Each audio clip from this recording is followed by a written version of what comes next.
The following program is intended for mature, adult audiences. Viewer discretion is advised. You have been warned. Welcome back to Flavored Enemy, Tales of Vitore, the Bronze Tower Part 2. As you all are waiting there near the ships, Trover, Briar, Quincy, Banjo, Ghost, Ziggy, and Jameson, ready to take on this next great fight, securing the Bronze Tower. You realize that you're going to need to flesh out the team a little bit more, and after collectively deciding, you realize you're going to go grab Nito for some more stealth-based options to couple up with Ghost, and Aurora to help out with any kind of healing that might be needed. So, Quincy, you start heading on your way to go grab Aurora, and Jameson, you head to go start grabbing Nito, and we're going to head back over to the ship after you grab everyone to set sail in 45 minutes. So, we start over on Quincy's side. You find Aurora where she said she was going to be. She's in the library of the castle, pouring through books. As you walk in, you see the huge, just asinine stack of books next to her as she's pouring through. She kind of doesn't really notice you enter, and you can actually see a lot of redness in her eyes and kind of the puffy underneath, like she's been crying. That she hasn't noticed you.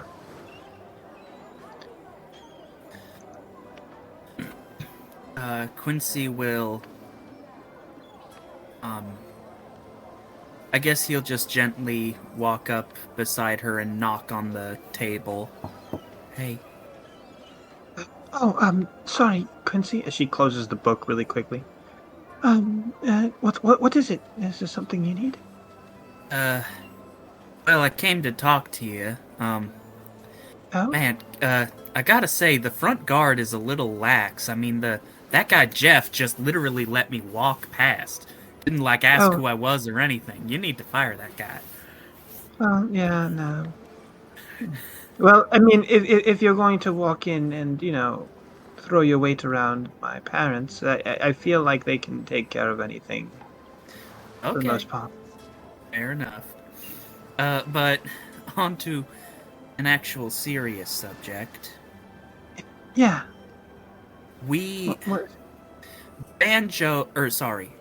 Bucket, the captain of our ship, has a very strict, he's gotten in trouble before in the past for having too many passengers on, fire hazard, safety, regulation type thing. So he's cutting down the number of people we can bring to the tower. And we decided that we need a healer in case things get bad. And so we decided that healer was you. Okay. I'll do my best. And she kind of pushes the stack of books and stands up. And when do we leave? Soon. Can Quincy look and see what the stacks of books are regarding? Sure. Make a perception check. Okay. Oh, nat 20, 26. All of them are about varying different subject matters of vampires. But the one that she's currently reading is about vampiric mind control. Yes. I think Quincy points at one and he says, "That one is almost completely useless. The author has no idea what he's talking about. This one, this one's solid. This one's too. This bottom one though, that all made up." Yeah. Now, I mean, honestly, and Percival class works just of absolute awful. Just Yeah. doesn't have a literary mind at all. Mm. And this one, gosh, this one thinks that vampires sparkle in the sunlight. How ridiculous. Uh, uh, I haven't read that particular one, though. He points at Uh, the one she just closed. uh yeah. Mind if I take a look at it when we're, Sure, sure. on the way there? Yeah. Let's get going. Let's Yeah. get going. Uh, ugh. Yeah. I'll follow you. You, Are you okay, Quincy? I mean, as oh, no? But, well, yeah, Do you yes and no, I guess. do you want to talk about it? Yeah, I mean, it's funny enough, before this adventure even started, I told Jolene that I should probably join just for the sake of making sure that something like Skyward doesn't end up in the wrong hands, and it's almost comforting in a way that, we both kind of shared that same idea. I mean, makes me feel almost intelligent, but You are intelligent. I appreciate you thinking that. But, I will say it is a lot to make a call like that. And fighting Mr. Rose, I'm not scared of dying or anything, but the fight between us is such a waste. I mean, you read the journal entry I made. The reason he hates me, I understand. Even if I was mind-controlled to do it, I understand, but he just can't. Now he's using his hurt as an excuse.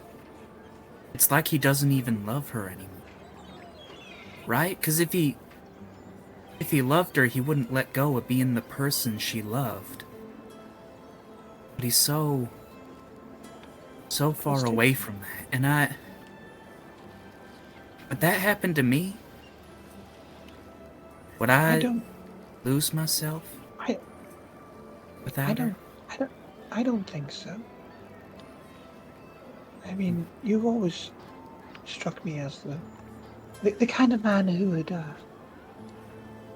carry on, not out of obligation or duty, but out of love, because I feel like you would hear Jolene's voice in the back of your head and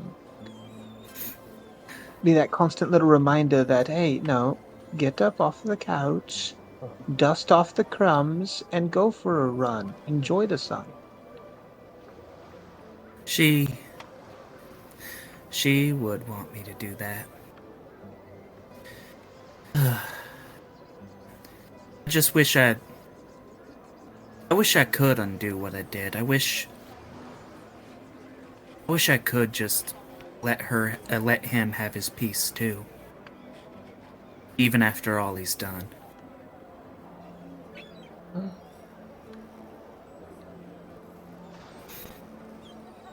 I wish I could still feel as strongly in my convictions as I did when this started.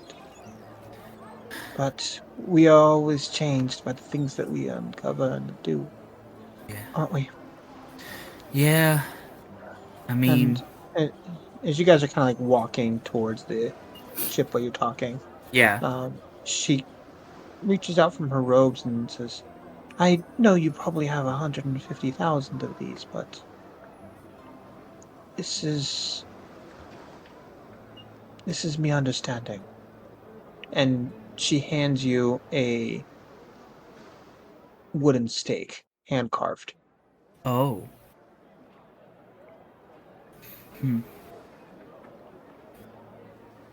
I know.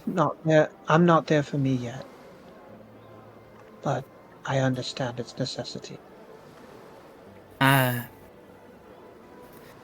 be honest, Aurora, I wish we did live in the world where we could all just live in peace, but the sad reality is that monsters walk this world. And I'm not just talking about undead or anything like that. I mean people of all kinds.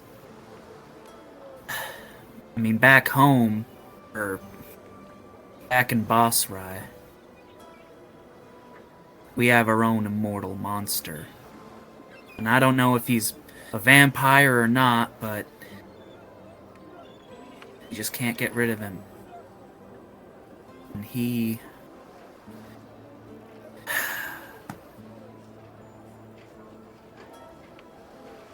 I hope we can find some answer to that in Skyward. I hope so too. Yeah.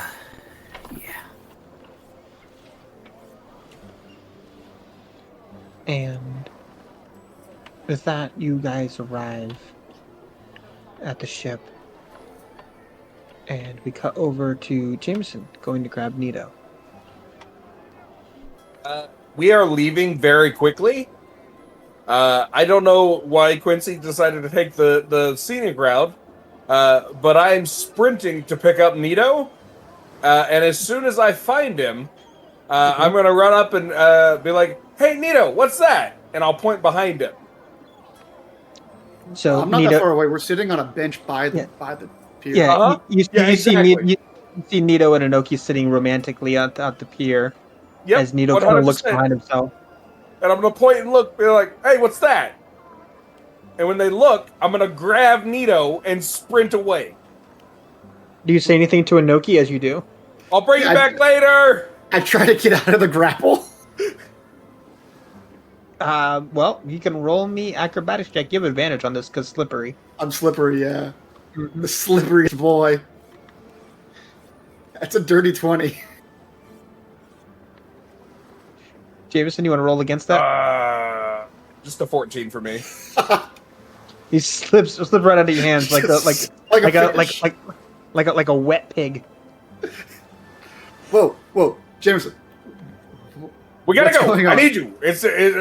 There were some mix-ups. There were some food poisonings. Not everyone can make it. We are severely understaffed. We got to replan on the way. The entire logistics is messed up. Everything's gonna be fine, but we gotta go now because there's another ship waiting to take our ship's spot. Gotta go We gotta where? Go. Who's going? The tower. What? You, me. Now, let's go. I can't go to the tower. I'm just Yeah. No. I get it. You have all these excuses and all these reasons that are very good, and I'm sure I will let you explain them to me on the way to the tower. Let's go, people. I'm going to get people killed. One of them could be you, Jameson. You can't kill me. I can't, but other things can, and I might cause those other things. I'm not worried about it. People die in I'm combat. worried about it. People are gonna die in combat if they're gonna die, whether or not you're there anyway. The only Nito, thing I'm asking you to risk is your own life.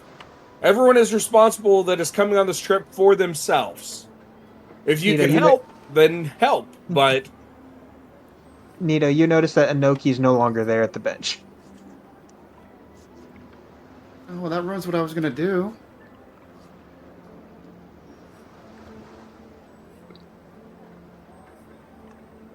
Where's Inoki? Can I make a perception check? Yeah, go ahead. Was it an illusion? can I Nine. make it a disadvantage? 9 anyways. Oh, you have a good feeling that Inoki, upon hearing that you were needed elsewhere, slipped away with Nikita. See, very good. No more distractions. Let's go. Nito just slowly walked to the ship. Oh no. We are rushing. I am pushing you. I am pushing you and pushing traffic with you. Some random commoner who had nothing to do with this is also getting pushed. Oh, Right. hey, I need to man my fruit cart. Hey, man! Like, I don't understand why you got to be shoving people like that. Like, we're all gonna get to where we need to be when the universe needs us to get there. The universe needs us to hurry. Aren't you supposed to be guarding the front door? You're wearing a guard uniform. Oh, I'm off. They sent me home today. I'm off duty. I just got done with my shift. As you guys make it back to the ship in time. Do y'all need another guard for your journey? No, we need boat people. The captain is still I'm on like the boat. I'm like a human person. I'm not a boat person. Okay. Yeah, you're a human, buddy. Sure, My dad pull the was other a leg.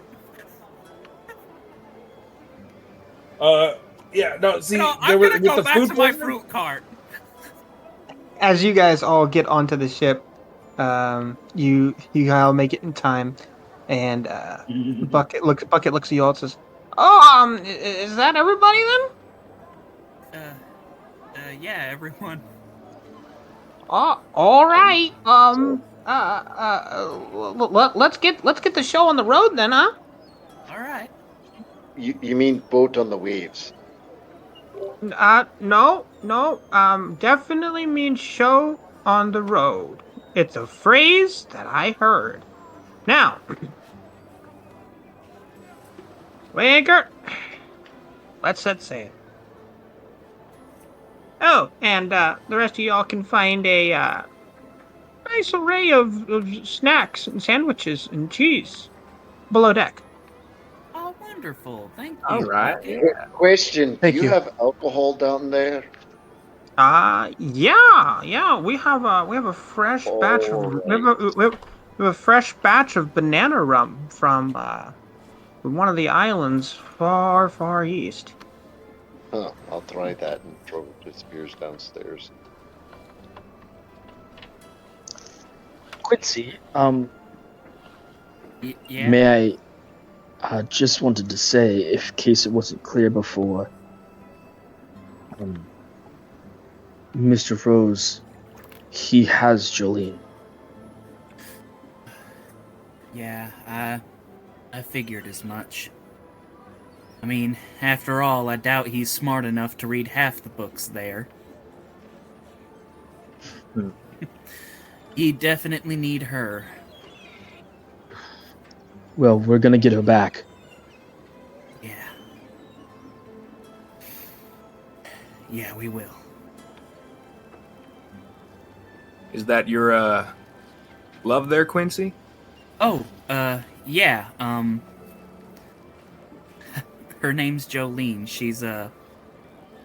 She's got the most beautiful black hair and green eyes and dark, silky smooth skin. Oh, sorry, I'm getting a little. Oh no, I don't blame you, friend. Well, I do hope we can get her back, and if it means anything to you, I think I just have one more thing to fight for. Well, I could always use the help of Banjo the Freedom Fighter. He's just gonna kind of put his fist out for a knuckle bump, and then he's gonna go make his way down to the kitchen too. Yep. He'll definitely reciprocate. All right. I wish you the best, friend. Excited to be here with you. Same. And I'm glad you're here too, Briar. Yes, I'm ready to put this man on a stake. Oh, believe me, I got more than enough stakes to do it.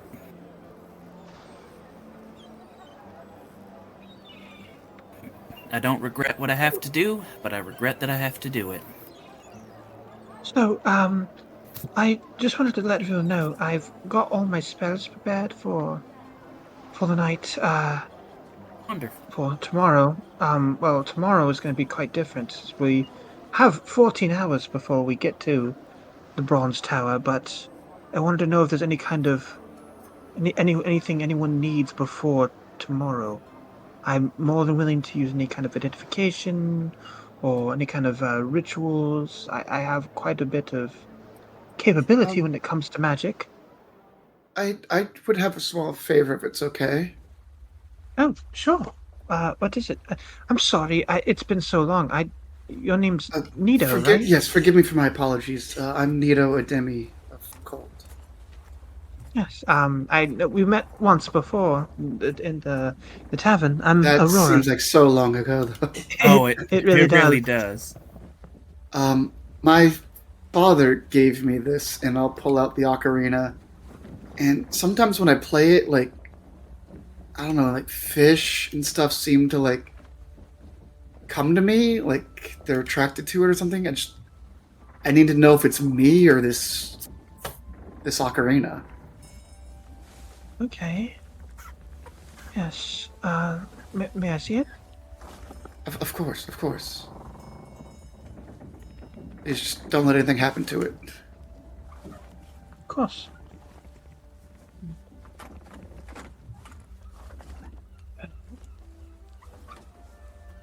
So her eyes kind of light up a brilliant white color. Okay.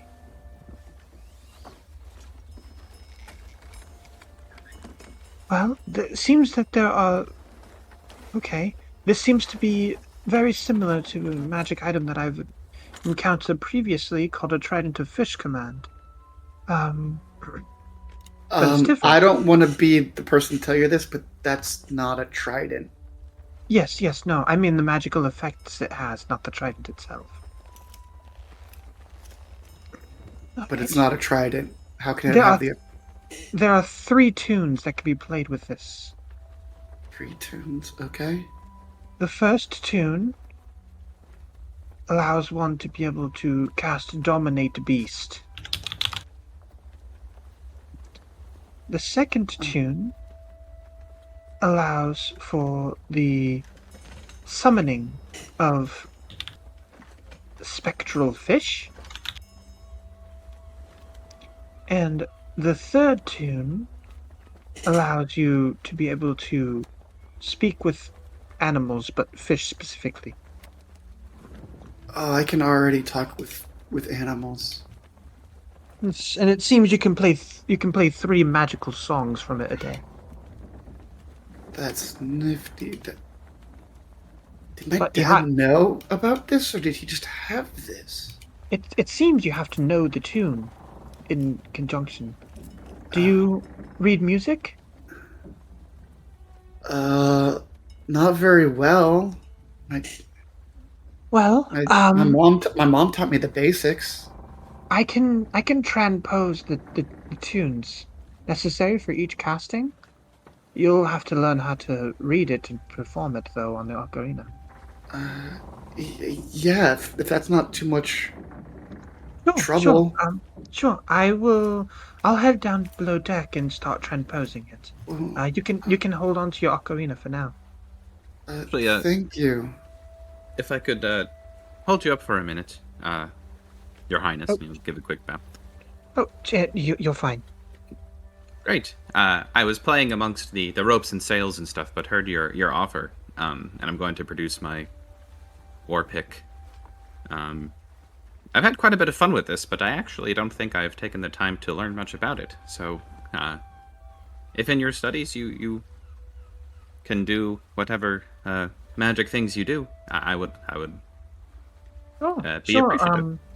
I don't want to lose the music that I'm transposing, so let me, because I have that stuck in my memory right now. So I need to make sure to transpose the tunes for Nido.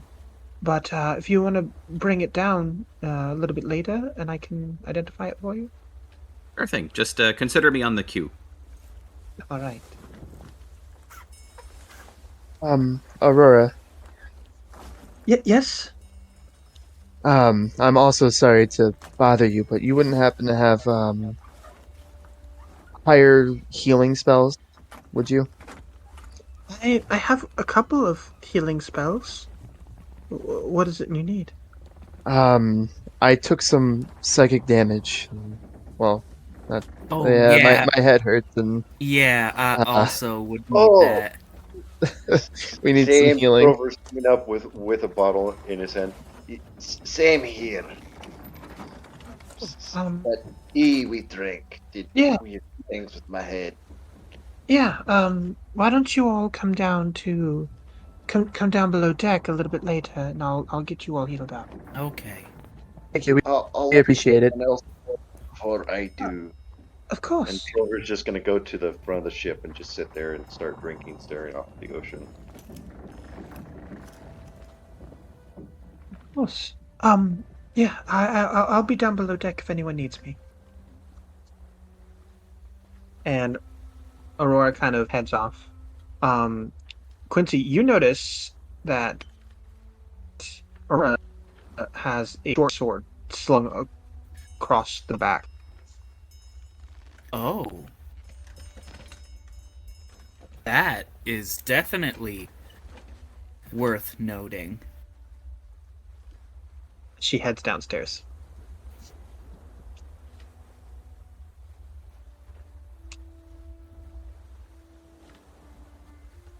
And what are the rest of y'all doing on deck? You've got about 14 hours before you're there, so you'll need to sleep at some point.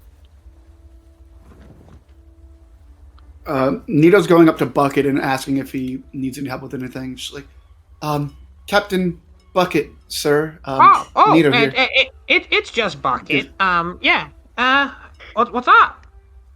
Hey, I'm Nito. I have some experience on boats in Cult. Oh. If you need some help, I'm a decent rigger. I was taught how to do button tossing. Oh. If you need anybody to do flags, I'm no. familiar with all those.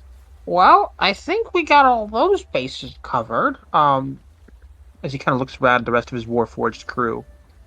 But if you are offering, because like none of us really like the job because metal components.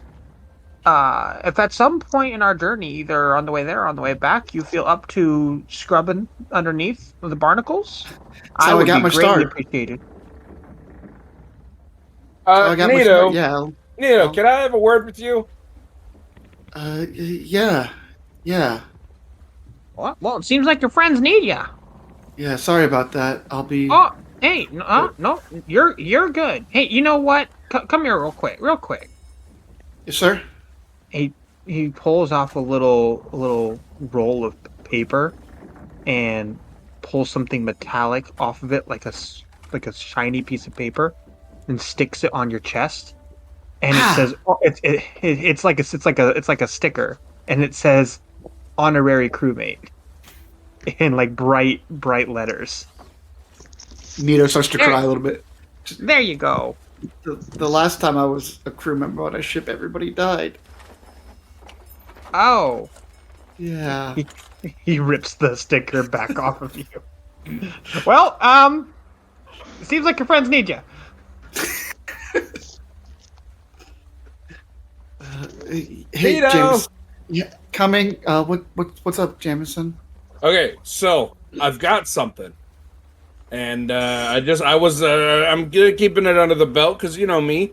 I'm Mr. Mysterious. Nobody knows anything about me. I don't play. I keep everything close to my chest. But you can speak with animals, right? Yeah. Cool. And then I'm gonna cast Find Steed on the middle of this boat. All right. This is gonna get real weird.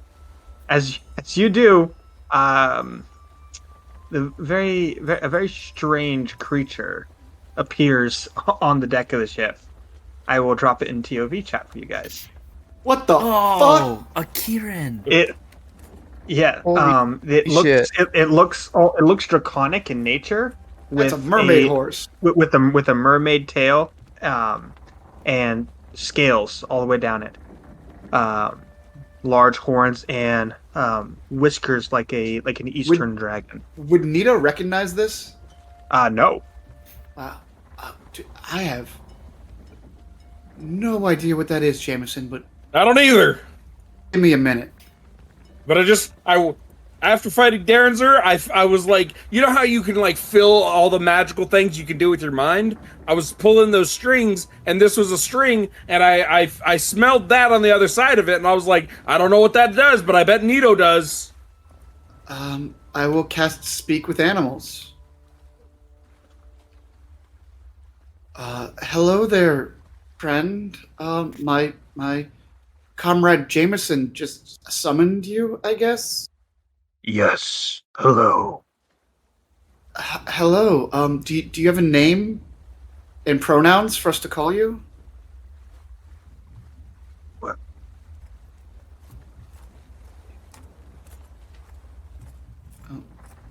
They call me Dark Smoke or Armand. I have many names. Well, which one do you like the most? Which one would you like us to call you? Well, my original name is lost to me, but the most recent one is Dark Smoke. You can call me that if you'd like. Jameson, and sorry, pronouns? They, them. So, Jameson, they say that their name is Dark Smoke, or they have several names, but I know. they The like fine Dark steed, Smoke. The steed that I find, it says it gains the ability to understand one language that I speak. So did I understand what it was saying? It understands you. Okay. You got to have a translator to understand it back. Well, there's also, while your steed is within 1 mile of you, you can communicate with each other telepathically. Mm-hmm. So does that mean I know what he's trying to say? 1 sec. I'm pretty sure with that you would have to think to it. Jameson, how Yeah? did you summon such a creature? Okay. So, This is amazing.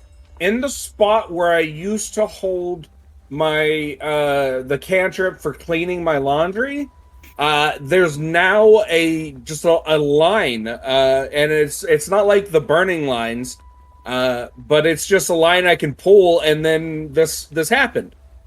But I knew it would summon some kind of animal, so I wanted someone that could speak to animals here to talk to it to make sure it wasn't going to get freaked out, and because I'd hate to have to kill something I summoned.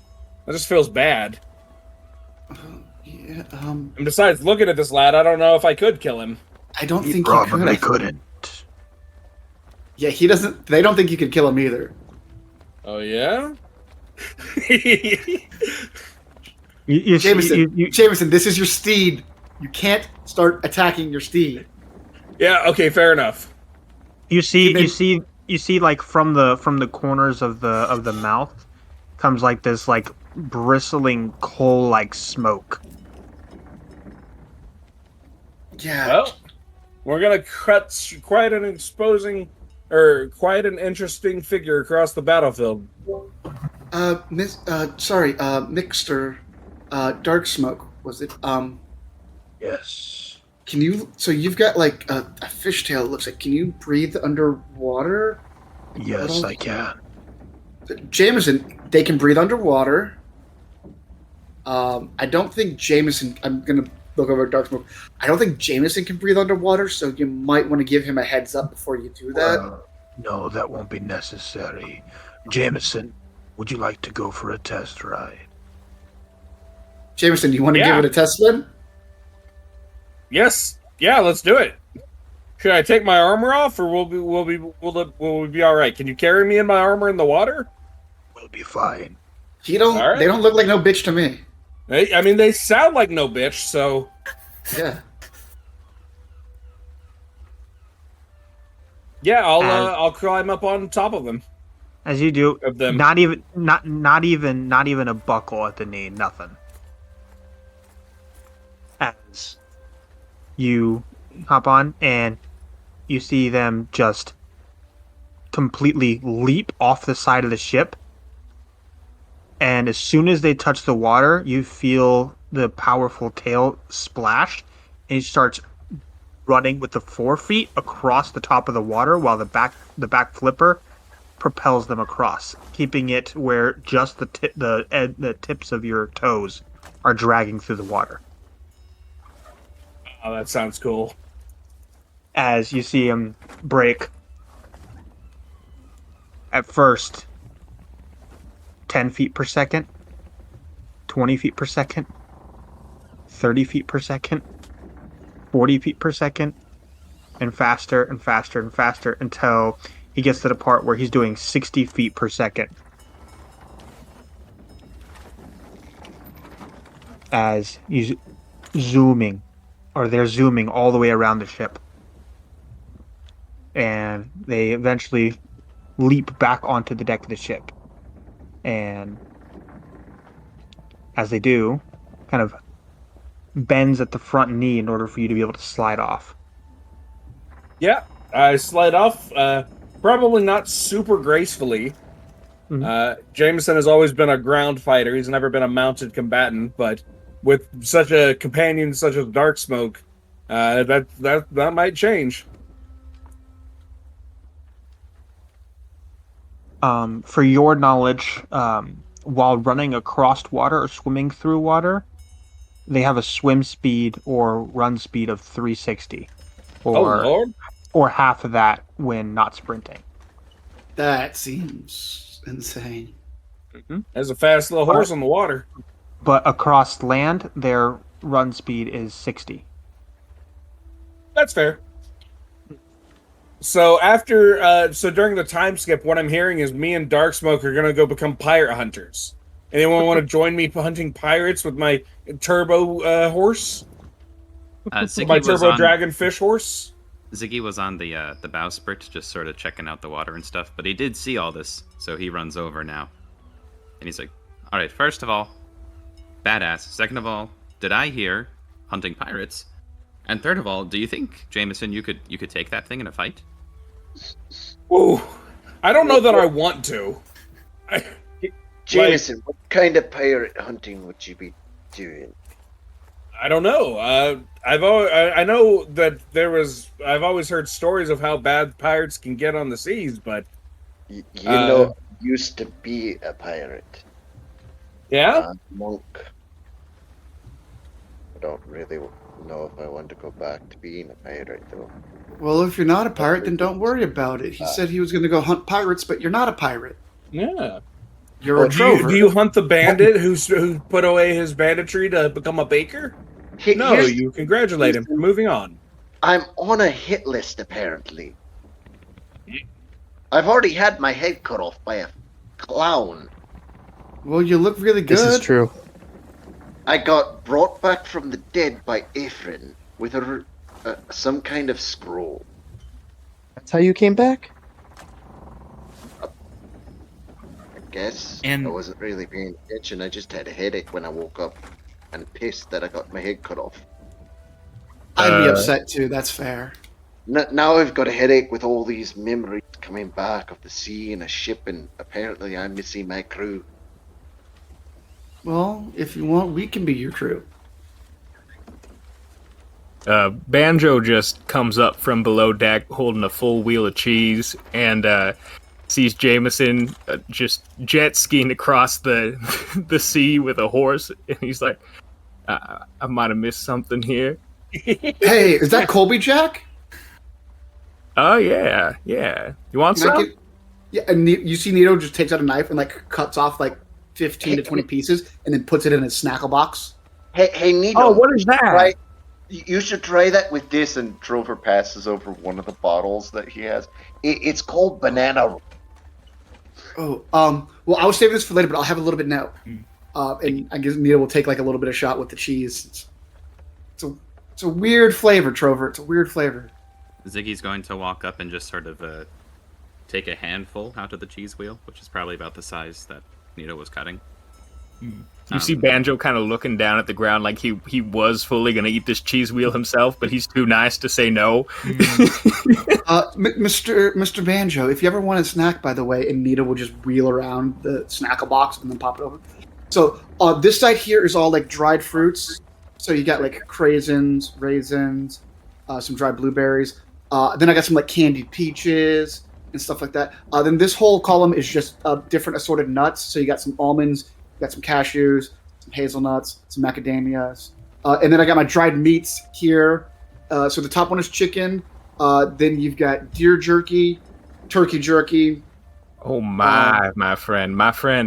I've only just met you, but I'm pretty good at reading people, and I gotta say, I think you're a genius for this little creation contraption right here. Oh, I didn't make it. My dad made it. He wasn't a very good fisherman, so he would just put his lunch in his tackle box, and that way he didn't have to worry about catching lunch. I still think that's a pretty good idea. I'm glad. I imagine he passed his brains down onto you then. Oh, I could only hope. He's a very smart man. You might think about enchanting that so that it can contain bottomless amounts of food. Well, I wasn't wanting it to do that, but I was hoping that I could maybe enchant it to where like the stuff that I put in like doesn't go bad. That sounds like a reasonable offer there. And also, I do want to say, though, in the heat of battle, perhaps a little bit of a lack of inhibitions might be nice. I would suggest perhaps we do not partake in the banana rum. But then, he kind of looks over at Trover and just says, "But why don't you give me a shot, if you don't mind?" With banana rum, he hands over the third bottle that he was carrying. You have a whole other bottle? I was carrying 4. I've already finished 1. Well, I'm sure I know somebody who might like this. He's gonna unscrew the cap,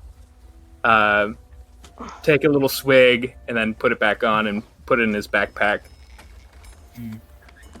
I mean, if you were offering, of course. He kind of just feels self-conscious again. It's like handing it back to Trover.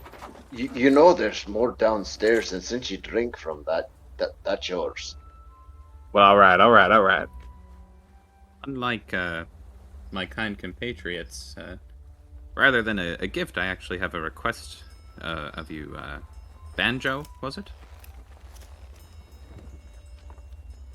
Yeah. Oh, sorry, my mic was cutting out. Yes, I am Banjo. I have heard tale of some of y'all. I do like lore, but I've never met any of y'all in the flesh. I'm assuming you're Ziggy Hi-Hat? The one and only. Pleased to make your acquaintance. It's a pleasure to meet you as well, friend. Right. I can make this quick. I'm perhaps somewhere where the table is better, but I think we have time. Great. I take my sort of shield / tambourine off my back. As you can see, this is not quite a thing wrought of magic. It's really just well made, but it's seen better days, and there's splashes of ooze and acid, cuts across it, bangs and bends in the frame. I'm not supposing someone of a musical background might have a skin or something to rehead this before we get there. Well, my friend, let me take a look at that. You're a bard yourself? No, just can keep a rhythm, I suppose. Well, I do have my old leather armor that I'm no longer using, and I do have a couple of old instruments lying around, like a drum. I might be able to patch this up if you're looking. Or was that what you were asking, or were you wanting to know a little more about it, perhaps? Oh, no. Yeah. I was hoping to get it to reskin. You see, I do hit it to make noise sometime, but mostly I use it to avoid getting the full brunt of a blow. All right. So yeah, reskinning it would be great. Viv, what kind of check would you say it would be to help reskin Ziggy's banjo with either my leather armor, or I have a drum too that I could try to help with? Yeah, that would be leather workers' tools. Good proficiency? No, I do not. As a bard, you would be half proficient. Yeah. So you'd be It is true, half so- proficient plus whatever ability you would associate. Dex. Dex, yeah. And Can I try? help. So it'd be dexterity plus half your proficiency. So it'll be a Yep. +4 to this roll. All right, Banjo's gonna look up at Ziggy for a second and say, I've always been more of a singer than a craftsman, but I do like to think I know instruments well. I'm gonna roll that check. Damn it. Could I possibly give him advantage since I would be probably somewhat, as a ranger, I'd be somewhat familiar stretching skins? Yeah, sure, why not? Thank you, kind. Yes. Friend. What you want to do? You want to put it over that loop there, and Oh, thank you very much. Thank you kindly. Oh! Now that's a nat 20. Thank you so much. I pat Nito on the back. I'm like, I think this is the start of a good friendship right here. Same with you there, Ziggy. I can't do much in combat, but people say that I have people skills. So. Well, they say the same of me. I'd say you're pretty decent at combat. Quincy just kind of rubs his jaw. Are you rubbing your eye? Like, huh. I hand Ziggy his finally new crafted items there. Excellent. They say I'm pretty good at combat, and this has got me through quite a few, so I really appreciate it. It was just time for a new head. Well, certainly. Ziggy, if you didn't want to wait on Aurora, I could identify that for you as well. Oh, really? Yeah, I don't want to be rude to Aurora, but if she doesn't mind, that would be fantastic. And I'll hand over my war pick. By the way, and sorry, it was Briar? Briar, correct. Yes. Nice to make your acquaintance. Not many folk can fit out there, but I do have to say, the end of the bowsprit is a pretty good seat if you want to check it out. But please, and I'll hand my war pick over. And I will take 10 minutes to cast Identify. Yep, and I will read the thing that I'm getting sent. In particular, if you have a pronunciation of the name, that'd be cool. And is there anything anyone else is doing during the next 2 hours specifically? Quincy, I think, just looks at Jameson having so much fun with his new animal and misses Apple. Trover's gonna go down to Aurora and see if she can help him with the psychic thing and talk to her about the memory. Yeah, I thing as think well. you'll go do that after being sad about Apple. Yeah, Nito is going to grab a quick bite to eat, and then go to the aft of the ship and just start playing his ocarina, thinking of Theozide and the dragonfish. All right. I think Banjo will also join Nito in perhaps a little bit of tunes there. Ghost is going to practice his sword swings, and then when he sees Quincy and Trover go down to Aurora, he just kind of follows silently.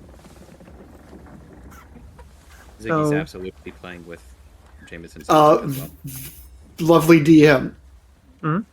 That is a natural 20 on Nito's performance check. You see very, very gorgeously, you see a pack of hippocampi breach the surface. Look at you. Follow the ship for a little while as you play, and then dive back down below the surface.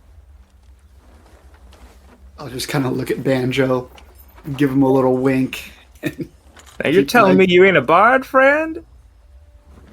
Oh no, sir. I never did any of that fancy college stuff. I couldn't afford it. Oh, my friend, we didn't have colleges where I'm from. I'm self-taught myself, as I imagine you are. My mother taught me. She knew how to read music. She was also a great baker, but she taught me and my little sister the basics. Oh, well, yeah. I suppose self-taught is one way to put it. Yeah. Well, I would genuinely consider looking into that, because, I mean, that, and he kind of looks over at the last of them hopping back into the water. I mean, that was skill. I'm not sure about that. It's all in the ocarina. You heard Aurora, it's the magic one, not me. An instrument is nothing without its player. And Banjo's gonna do a performance check as well.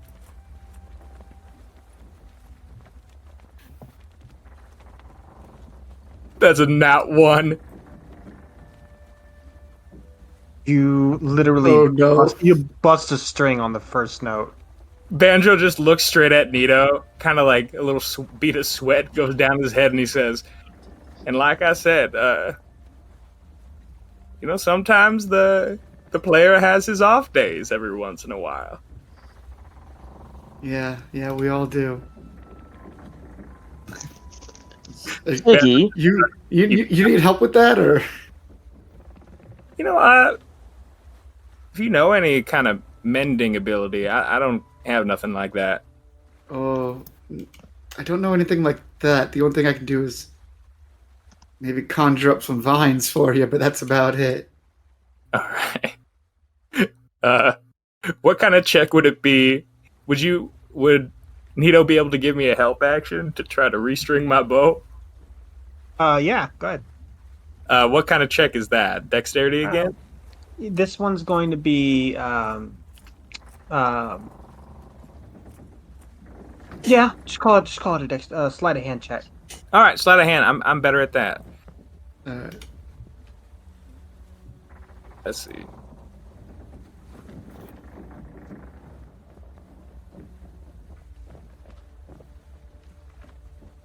All right, that's a 21 on the sleight of hand check.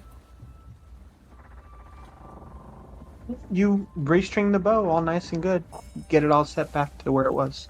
And I imagine Nito's kind of helping guide me a little bit there. Mm-hmm. Well, thank you kindly, friend. Anytime. If you ever need help with anything, come to me. I won't be able to help you much on the battlefield, but if you need help off of it, I can do what I can.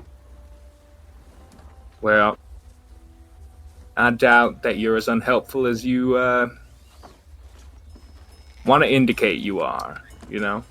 All of us are here for a reason, and I'm looking forward to battle at your side, friend. And Banjo's I'll just kind of shake his hand a little bit. Yeah, we just shake, and then Banjo's going to just casually play his banjo, not try to go all out with a performance or anything. And we now head below deck with Quincy, Trover, and Ghost. As you guys see Aurora there working at the desk, she sets the parchment off to the side and looks up. She's kind of got her quill curled through her hair and tucked back behind her ear. What is it? You guys need the healing? Yeah, and then I'd like to take a look at that book myself, if you don't mind. Sure. I was gonna ask if you two go first, and then I have a minute with Aurora, if you don't mind. Oh, yeah. Yeah, that's fine. Gonna walk over and sit on the floor near the wall, still nursing that same bottle that he was drinking upstairs.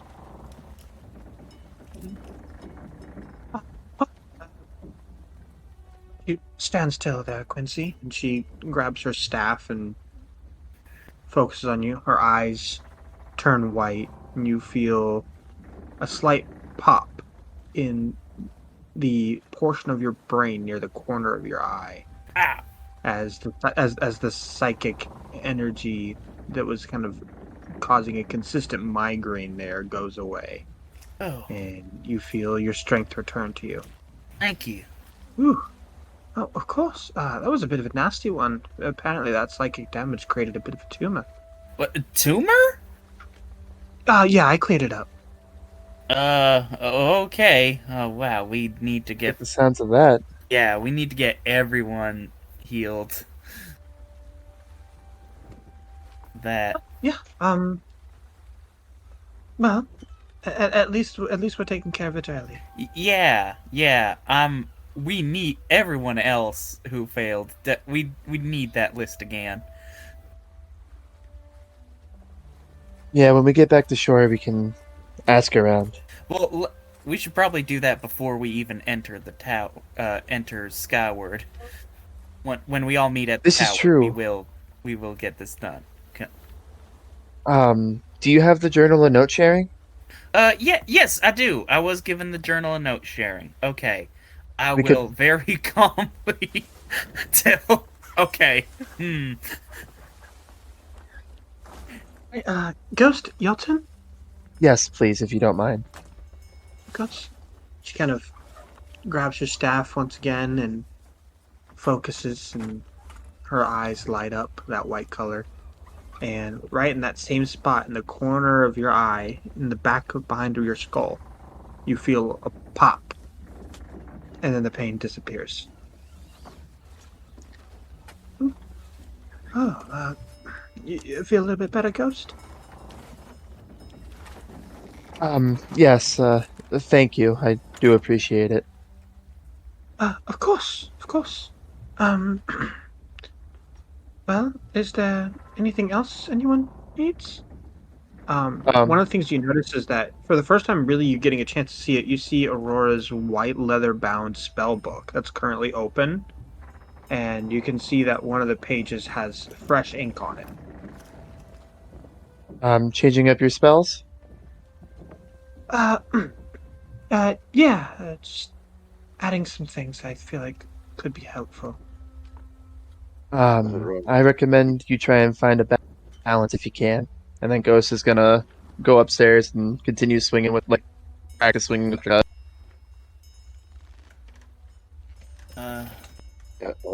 Aurora, you'll do wonderful.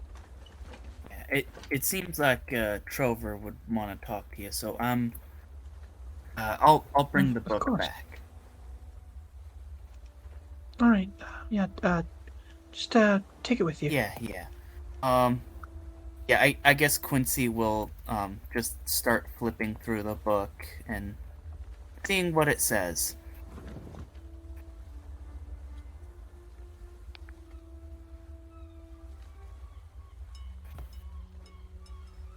And then we're up with you, Trover.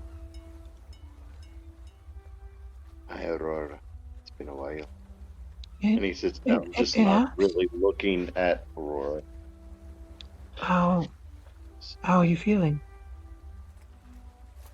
Other than this massive amount of pain, I honestly don't know who I am anymore.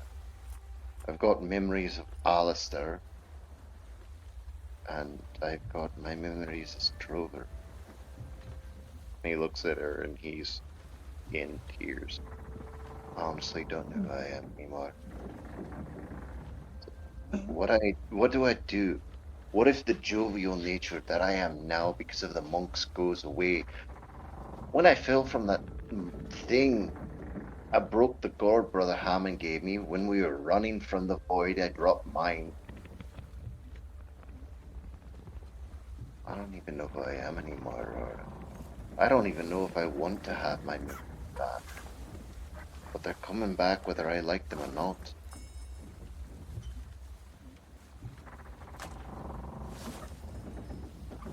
Sorry.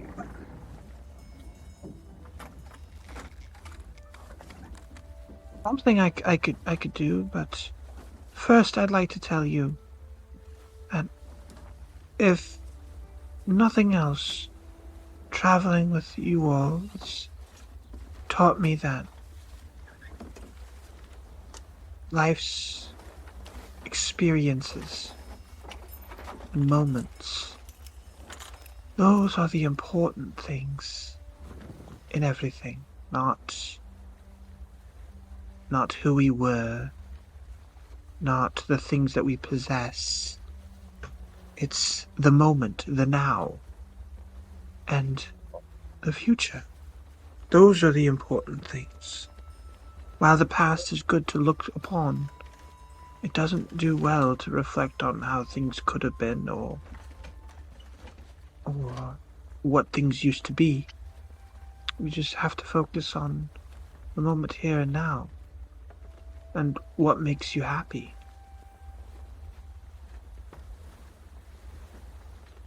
What makes me happy?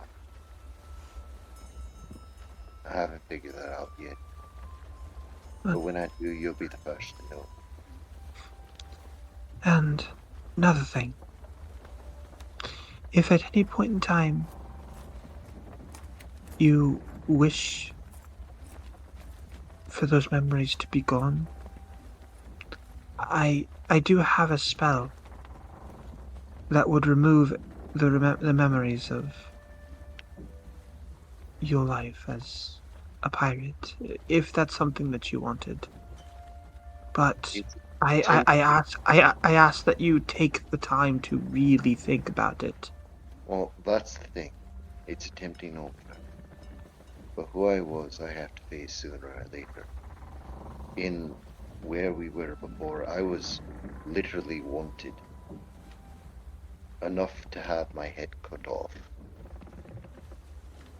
I honestly want to know why. What did I do that was so bad that would have someone want me killed? Why not face the horrors I've created and try to right them as best I can? If I die for that, well, then I die for that. But I'm going to do the damnedest I can to make sure I can do what I can to change the world. That's all that we really can do, isn't it? That's true. Brother Hammond once said to me, the line between peace and violence doesn't fade and it doesn't bend. It curves as we grow, going around the mountain. Never really understood what he meant, but you might. And Trover kind of leans his head forward. Hopefully whatever you do heals and these memories start coming back more. Yes. Are you ready for me to heal that damage to your brain? Let's get it over it. All right. I do want to say I'm sorry. It will get rid of the buzz you have going. Oh, that's fine. Honestly, this is not really doing much. She I think it's the banana flavor. her eyes light up and you feel that same pop right behind your eye. Oh, that. Huh. You're not wrong. That definitely did hurt. And that weird tingling with the. Oh, and Aurora. Yeah, I just want yes. to say thank you for always being there. And he just walks off, leaving the bottle just sitting there.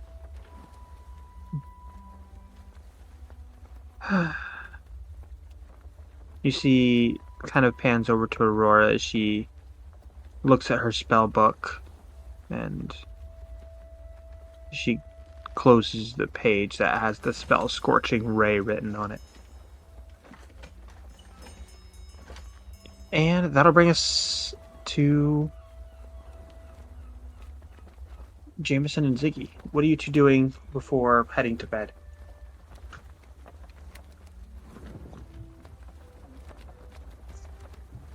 I definitely. Oh, go ahead. Go ahead. No, yeah, go for it. I was just saying, I'll definitely want to goof around with the steed for as long as they're around. And I'll say, Jameson, I've been popping in and out a lot, but I'm very excited to finally, clash steel in tandem with you again. Of course. There's no greater friendship than the forge of those whose bond was forged in blood. Hopefully other people's. I was about to say, hopefully other people's. But let's do our best to keep alive out there, and maybe even keep the others.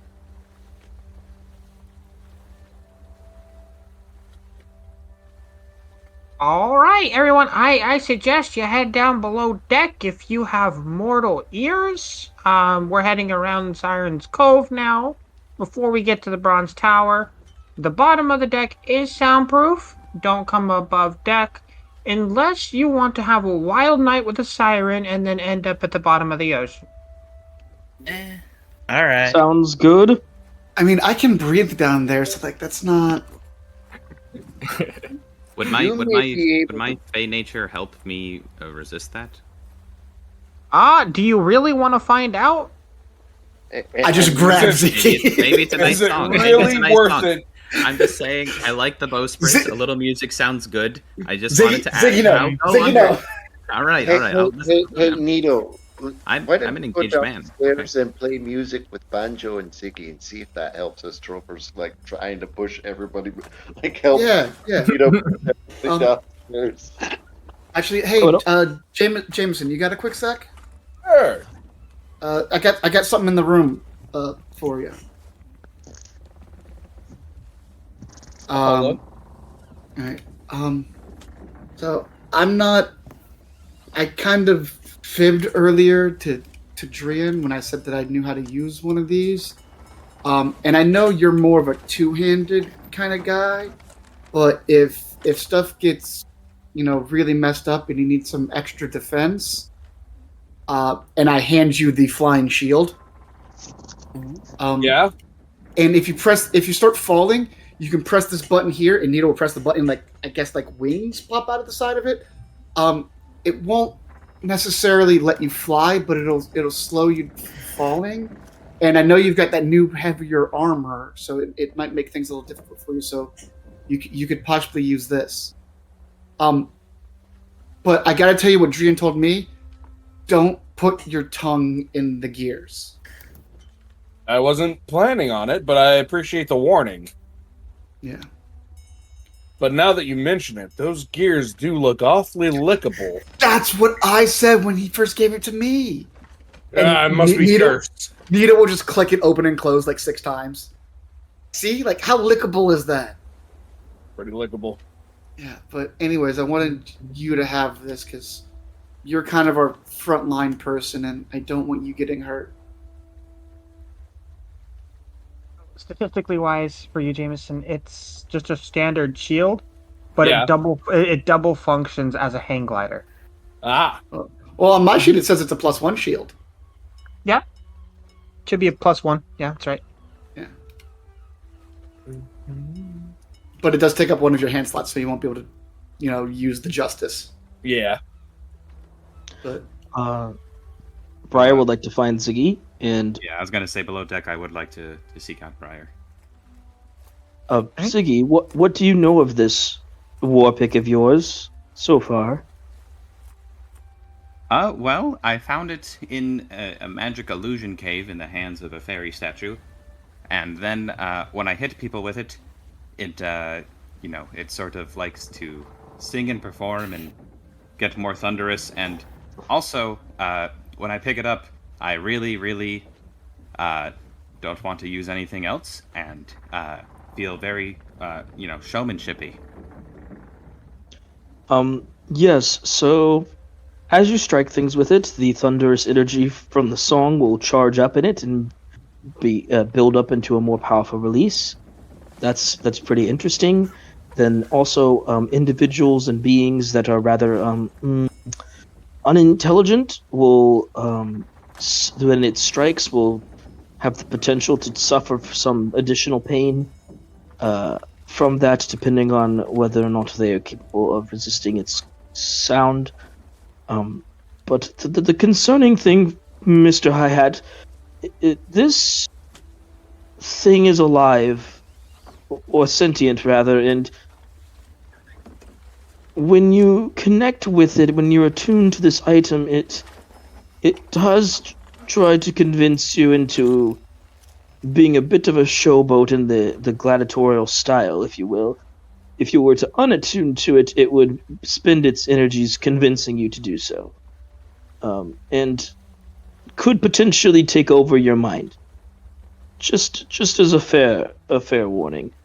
Well, no worries. I don't really plan on unattuning from it, but I mean, come on, together we do put on a pretty good show. So, but thanks for letting me know. It still could take over your mind while you're attuned to it. Just want to throw that out there. It's very convincing. Oh yeah, absolutely. I mean, I picked it up and I was like, wow, this is a great weapon. So, but good to know. I'm glad things all seem in order. But oh boy, yeah, that is a little concerning. But I'm gonna keep it. Can I have it back? Yeah, absolutely. I'm very much done with it. Excellent. Briar, I much appreciate the favor. If there's anything I can do for you, just let me know. Pay bargains and all that, and I give a wink. Oh, yeah, I've had enough of those for a lifetime. Another similarity between you and me. Excellent. Well, much appreciated, and I will put the war pick on my side.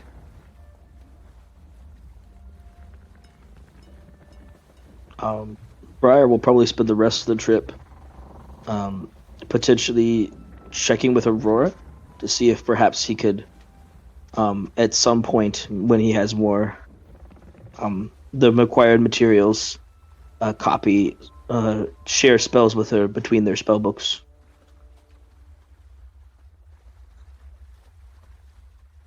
Sorry, Briar. It's nothing personal, but it's a strict code amongst wizards of the towers not to share spells. Oh, okay. It's still nothing against you. We have to guard our particular brands of magic a little more carefully. Sure, rules are rules and all that. I can respect it. But can I be curious, Lyra? If there's anything else I can do, just let me know. Oh, no, not at all. I will continue my own research on different alleys, of course. Just can't blame a curious librarian for trying. No, of course. All right. Well, I'm going to head off to bed. I feel like it's good for us to get a good night's sleep before tomorrow.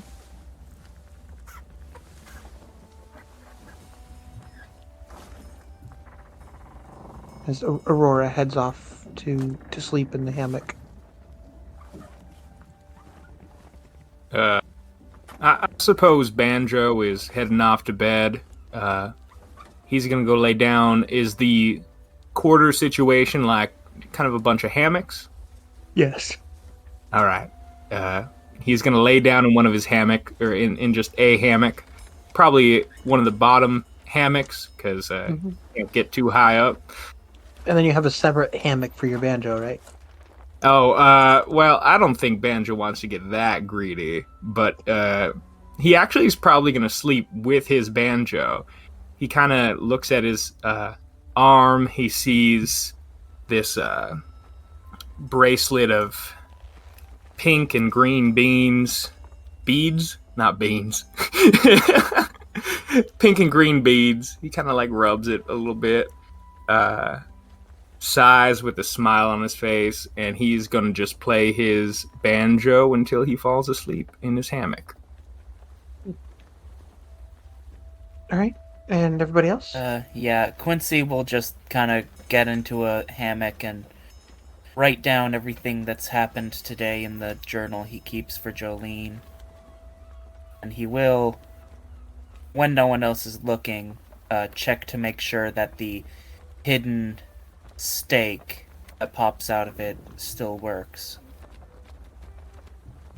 Yep. All right. Nito is going to also write in his journal, the one for Reina, and it's mostly going to talk about Jameson, and then it's going to be about 2 pages worth of him hanging out with Inoki and Nikita, and then he's going to go to bed. A hammock seems a little excessive for me, but I guess if there's an extra one, I'll shrink it down to fairy size. And could I maybe wait until most people are settled and then sort of tie it across the threshold to the room so someone will bump into me if they try to enter? Okay. Ghost is gonna put Aftercut away and then just climb into a hammock and clock. Okay. Are we past the siren part? You have no idea. Trover's not. He was thinking of heading outside, but he just picks like a hammock in a corner and just lays down, facing the wall. All right. Jameson? Already asleep. All right. Jameson still has a level of exhaustion to recover, so he's still recovering from the fight against Derrenzer. So he definitely took the opportunity early to claim the whatever the quietest, furthest away from the noise bunk and crashed out on it. All right. As you all fall asleep in the night, a sinking feeling, one of terror, fear, anticipation, washes over all of you. Smoke, fire,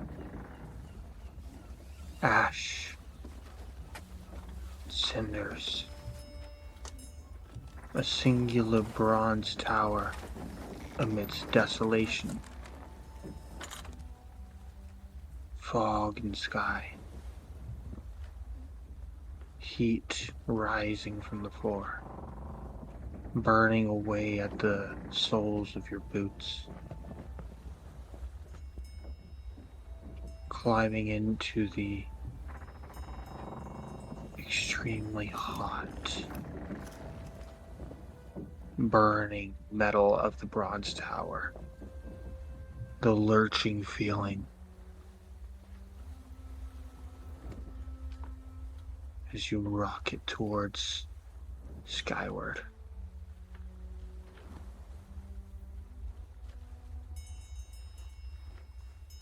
The dark laugh. Foreboding. Knowing.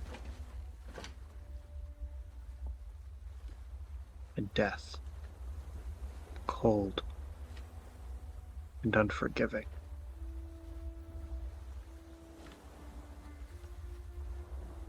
As you all wake up, feeling healthy, but unrefreshed from your sleep. Hey everyone, we're only about 15 minutes away. Wanted to wake you all up. Bunch of sleepyheads. Yeah, we'll be out, Bucket. Thank you. I had too much sure. sleep.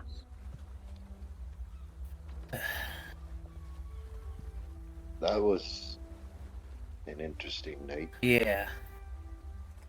I'm gonna go get me some more banana roll. You should probably eat first, Trover. Just like get some toast or something in you before you start drinking. You might want to check your stackle box. I stole some fudge. And he's like, leaves the room without stepping on Ziggy. Son of a demon. Banjo's just looking in awe at the sheer audacity of Trover. My craisins? You... all of them? Really? Hey, And the cashews? They were good. Yeah, that's why I was saving them for last. I had this strange dream last night. Very disturbing. Yeah, Good omens only, I hope. Disturbing dreams are sort of the, Novatore's calling card. yeah. That's You beautiful, all dream- yes. You all experience shared dreams often. Oh, yeah. Apparently, More often than apparently not. it's happened with the Novatory before. We fought somebody in the Dreaming Lands once. What did Drian say? I don't know. I don't. Drian remembers it, but the rest of us don't, so I don't know if that counts. This is a very curious phenomenon. I must look into this more. There better be tea leaves on this boat. Ziggy's gonna get up and sort of stumble down to the mess hall. As you walk in there, you see a busted up looking Warforged working the kitchen. You can see that he's got this weird, looks almost like a cannon mounted to the shoulder. Is there anything I can get you to eat?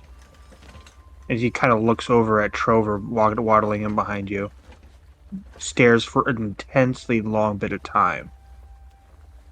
Trover's not paying. It's just like, I wonder if they have any pancakes. I haven't had pancakes in a while. Oh, it's another Warforged. Hi. Yeah, something sweet, pastries, pancakes, scones. How about a face full of lead? Sorry. Yeah, I got donuts. Here you go. Are you okay? Do I have something on my face? Yeah, you've got a nose, a couple of eyes, some lips, That's not what I'm talking about. a beard. Staring. Oh, you got a little booger hanging out your left nostril. Does the cannon look like it could fire me? Yeah. That's pretty cool.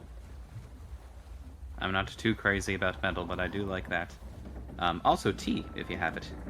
In addition to the donuts, would be great. Yeah, sure thing. Here you go. Here's a cup of tea and your donuts.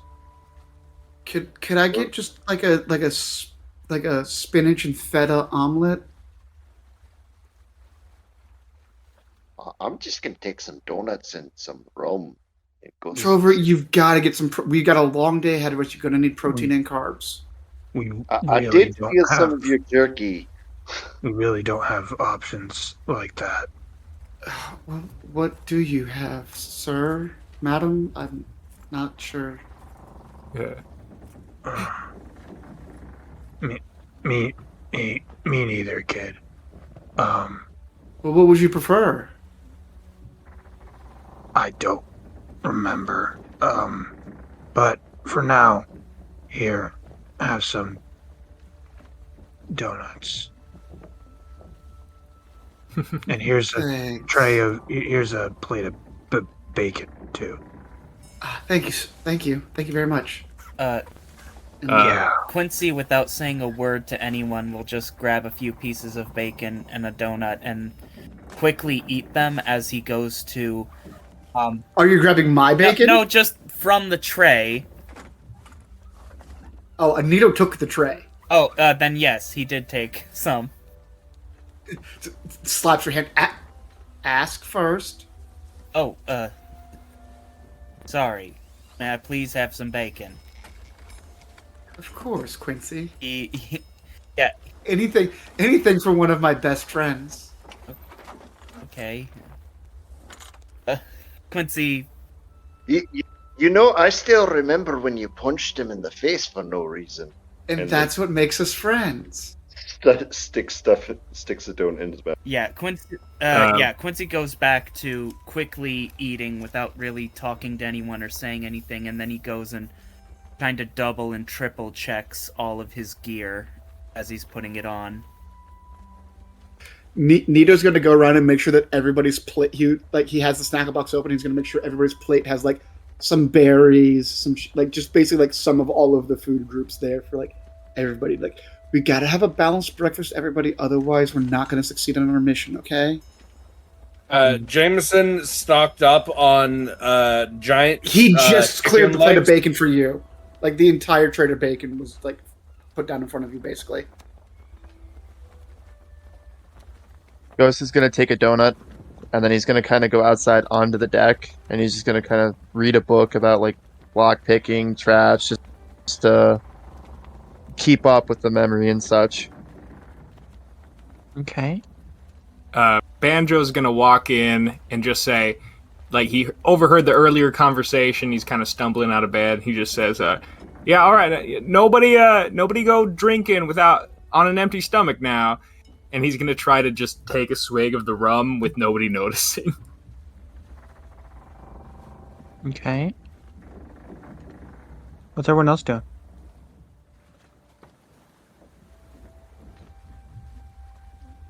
filling up on sugar and caffeine. Fantastic. Once Trover's done eating, he's gonna head up to the deck and see if it's clear for him to be up there. Okay. Briar is just casting mage armor on himself. Now, what do y'all think we're gonna be running into when we get there? Any guesses? Nope. Well, that's what we got the sneaky boys to check out for us.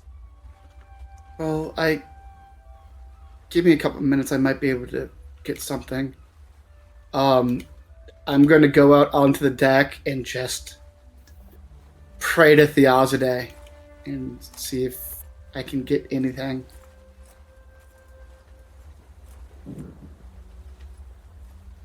Theozide, if you can hear me, it's Nito.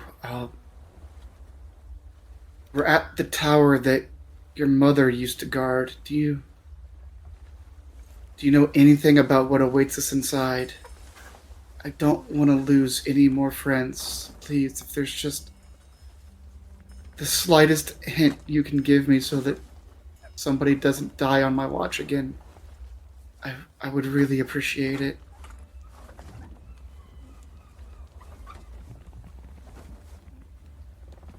There's a small rumble of thunder. Only percentage.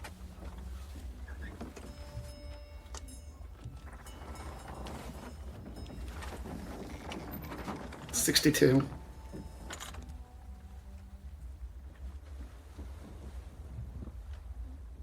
A brilliant flash of white light as the thunder booms around you. The lightning crashes into the landmass that the bronze tower sits atop.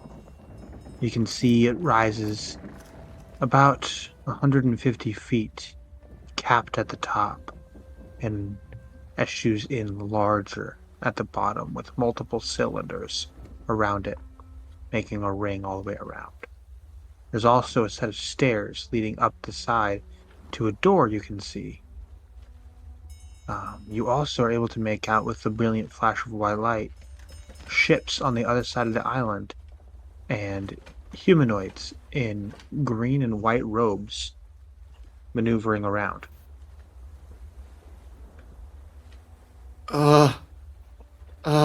Looks like we've got company.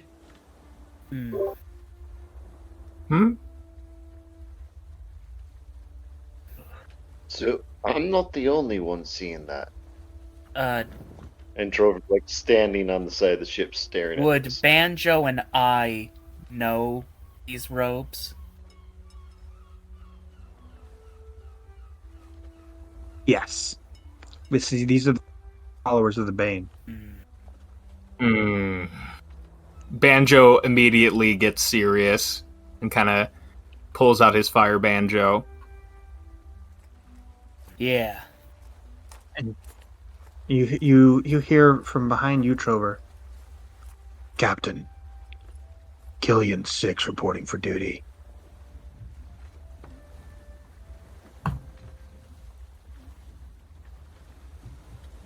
Trover turns and looks up. As you see the busted up Warforged with the cannon on his shoulder, trying to render a salute, but his shoulder joint is just sparking. Okay. And Trover does as best a salute can, but still has like this confused look on his face because he has no idea who this is.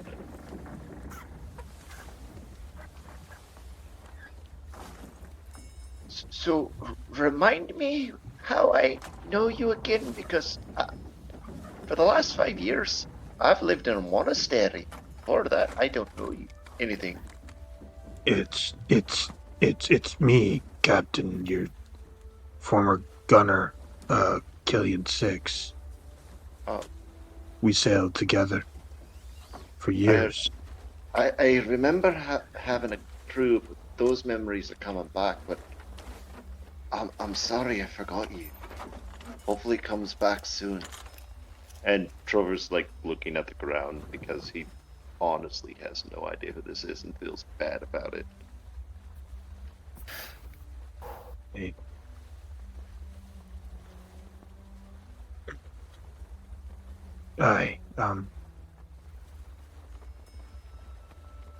And he walks away.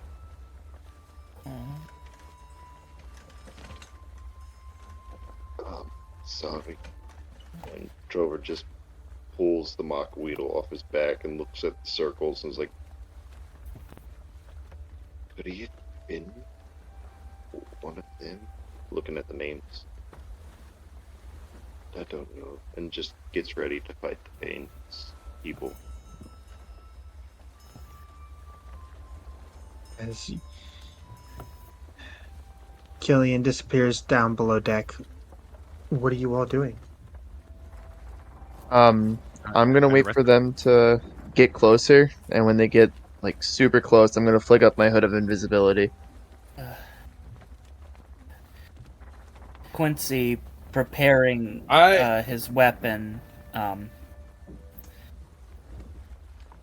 Hey, do we have any cannons on this ship?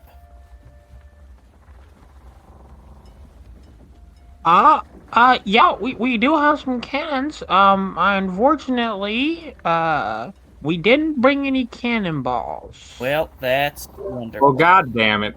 Oh my god. Who am I closest to right now? Am I closest to Quincy? I think so. Yeah. Is it worth it to do this right now? Oh shit, it's only me. Never mind. Take it back. Okay.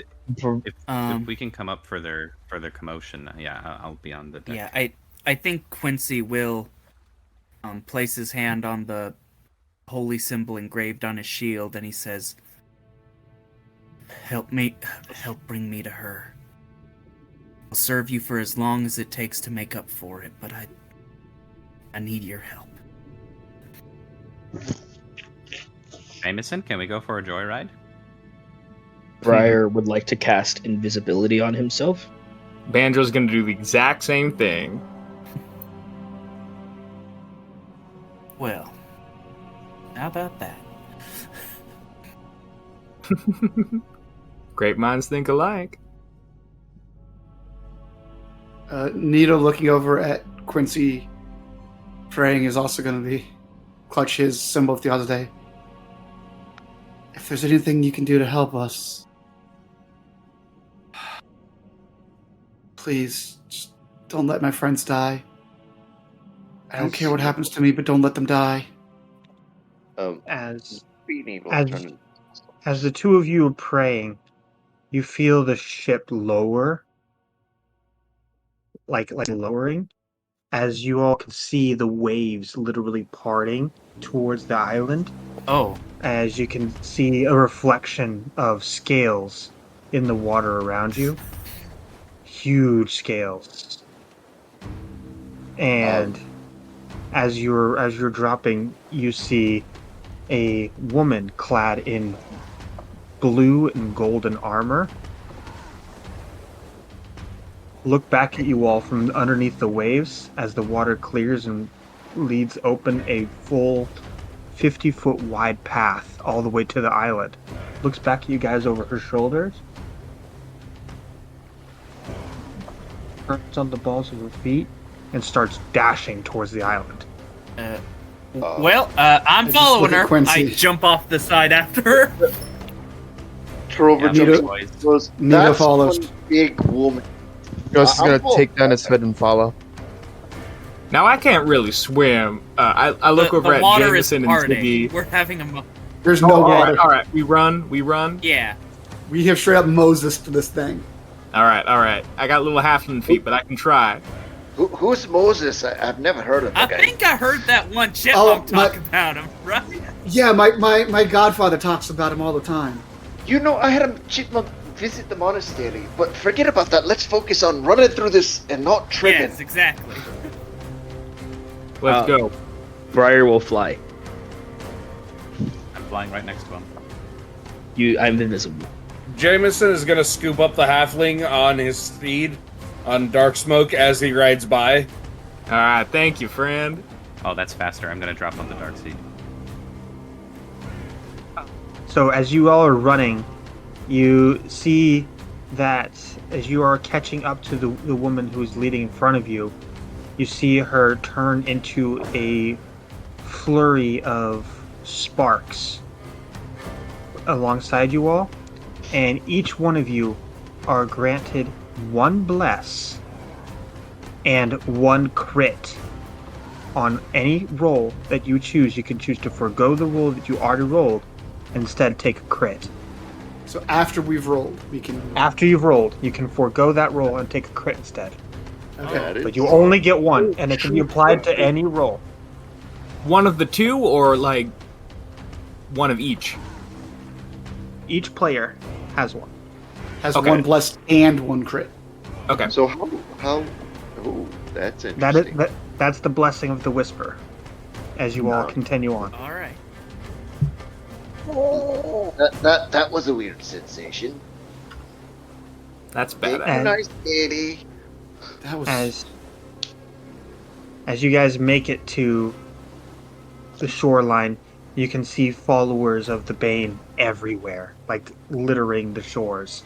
It looks like they are searching this island, scouring this island for how to use this bronze tower. What do y'all do? So Let's not waste any time. It doesn't. Let's yeah, go in. Let's go in. I'm ready. Fighting. We gotta get to this tower. Yeah, I Clear think these we need people to out. get to this. Those with magic,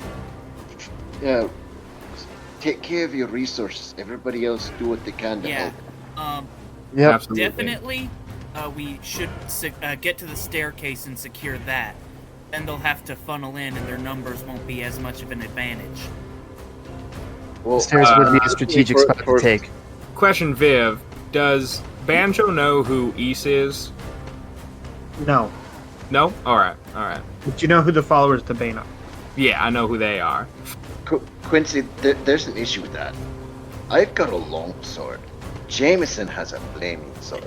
You really want the both of us in close combat with other people where we might accidentally stab or cut something off? Well, we want the staircase so they can't use their numbers against us. That's more important. The stairs are a strategic spot to take. I mean, even if we Besides, take they're the big stair. stairs. plus we So can you're put you really two next small to and the hard door. to hit. Calling the Let's numbers go won't see. hurt. While I'm riding on the horse with Jameson, I'm invisible right now, but you know, I just kind of say to him, I'm like, do we know who the big guy is? Like, who we going after right now? I don't know. Do I see anyone that looks particularly in command? No, they all look pretty weak sauce in comparison to all of y'all. All right, I'm ready to clap but- their asses. But Aurora kind of looks up you and says to Jameson and says, "Well, you look to seem to have a bit of an aesthetic going on so far." So she taps your arm and casts Dragon's Breath on you. Ooh. Enjoy. Oh, fun thing about that, any spell cast on Jameson, I think, also gets applied to his horse. That's correct. So they can both breathe fire. Oh, that is Oh my God. hilarious. Mhm. Jason now has a as- fire-breathing horse. Yep. Actually, no. She grants you specifically poison. Ooh. Poison breath. All right.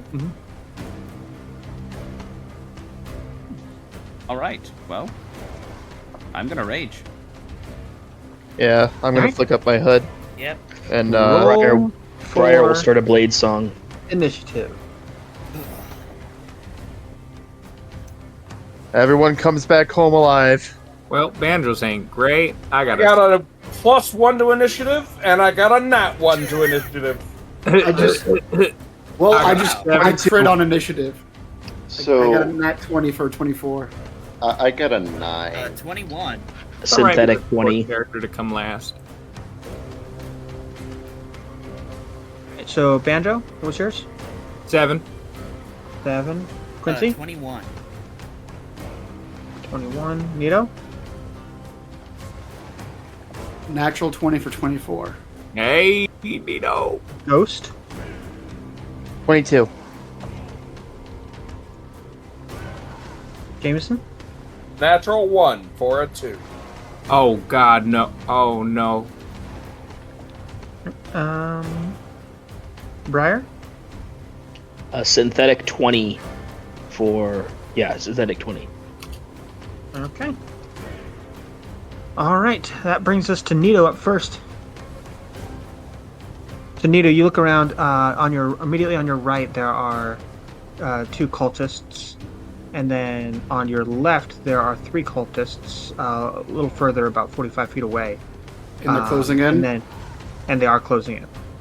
I'm gonna look at the 2. So there's 2 on the right, and like 3 on the left. Yeah, I'm gonna look at the 2 on the right. You also need to pull out. Andromeda haven't seen this yet. It looks like kind of a curved, double-bladed sword, and right in between where a bowstring would be, you see him pull back, and just this arrow of pure frost forms, and he's going to take a shot at both of the cultists on the right-hand side. One each. All right, well, hit. Did that just shoot ice? First one's a 28. That'll second hit. Second one is a 16. That'll hit. Okay. Let's see. First guy is going to take 8 plus 4, 12 damage. Okay. I just want to double check something. Yes. I'm not going to use that. Okay. Second guy is going to take 12 plus 1, 13 damage. Okay. What was the first one again? 12. It was 12 and then 13. Yeah. So they both drop just immediately. As soon as you fire arrows, they drop to the ground, completely solid ice, and then. Nice shot, Nito. Yeah, good one. I've got this side, and I'm gonna take my movement and run 30 feet closer. Anything? No. I'm just gonna yell at him. I've got this side. Let's secure where we want to and get inside.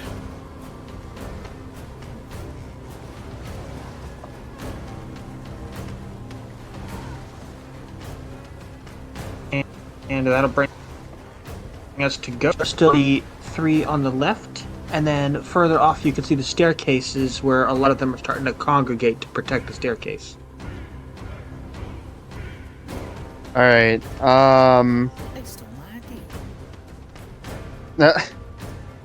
going to run to the ones on the left. How far away are they? 45 feet. This sucks because my movement speed is 30, and I don't want to take an action to dash. You can bonus action dash because you're a rogue. That's fair. So I guess I'll do that, and I'll dash up to one of the guys. And as I get closer to him, I'm not going to have Aftercut summon. But when I get closer, what I want to do is I want to get low, and then as I'm coming up, I want to summon Aftercut in my hand in the middle of a wrist spin, so that way the sword spins around and just slashes upwards on the body. Alright. Sounds good. Roll to hit.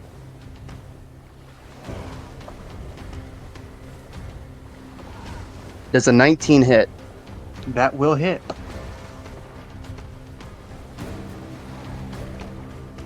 That is 14 damage for max damage. Who is within 60 feet of me? Everybody, and everybody except for I think Nito's still there too. Oh, I didn't even roll sneak attack damage. Nor advantage. I'm invisible, but it doesn't matter because I'm gonna give Quincy the reaction to attack, and then I'm going to use Whales from the Grave on one of the other guys that's closest to me. That's a 22 to hit. I still need your damage too, Ghost. Yeah, I got to roll the sneak attack damage actually because it matters.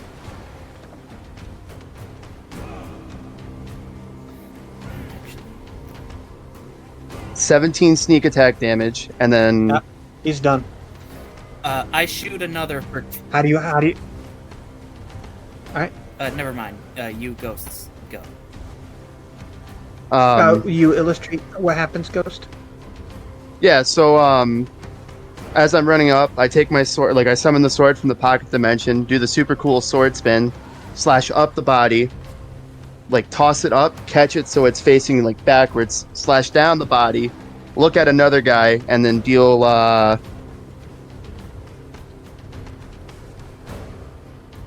9 necrotic damage to somebody else. Because spirits kind of grab at his ankles.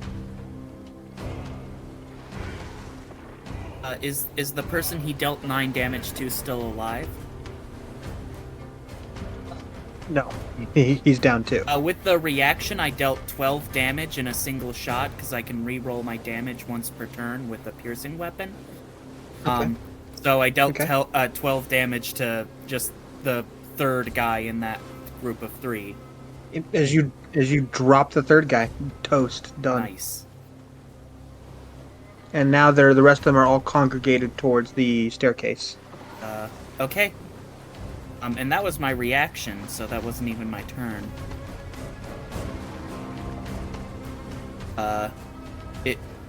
Ghost turn is over, right?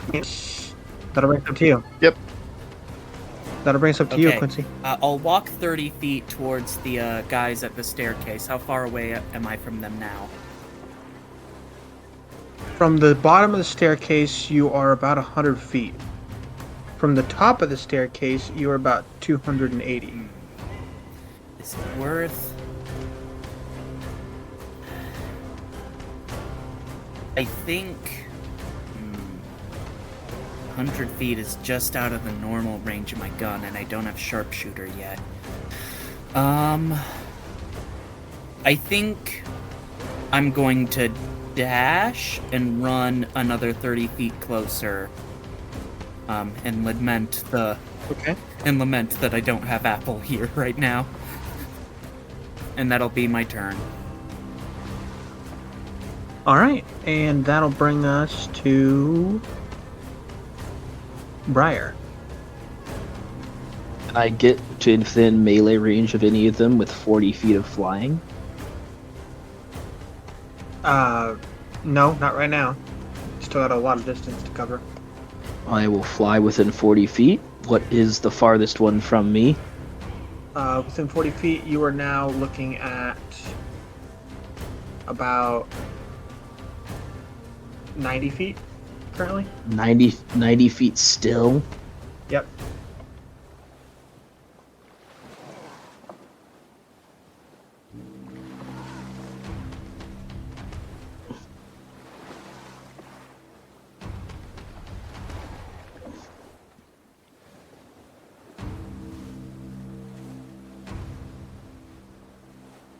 I am going to cast Chromatic Orb on one of them. Okay.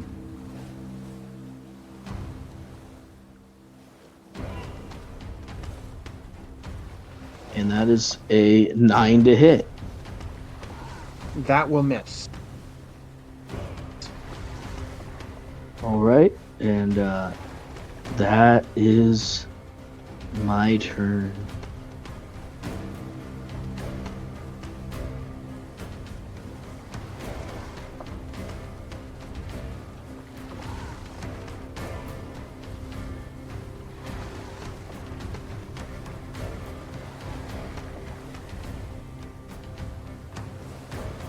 Okay.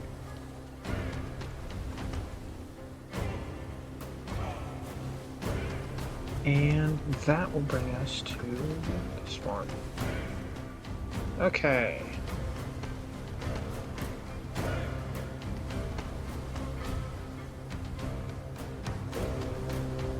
So, starting off the top. Okay.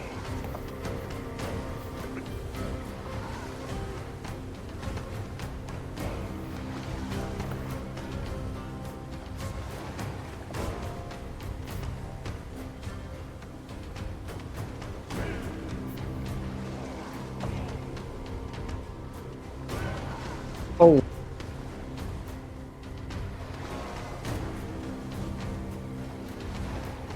Aha, What?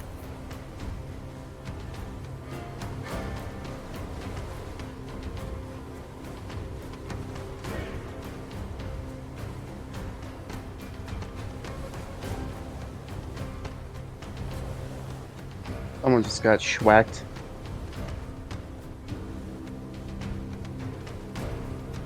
through. All I heard was you cut out for a long time there, Viv. Yeah, you. Into the sand. Yeah. You're what's up? You kind of cut in and out there, Viv, for a while. Yeah.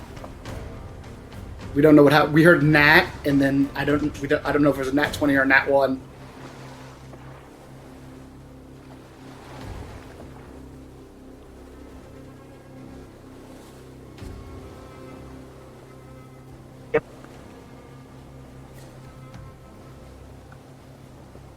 Hello? Hello?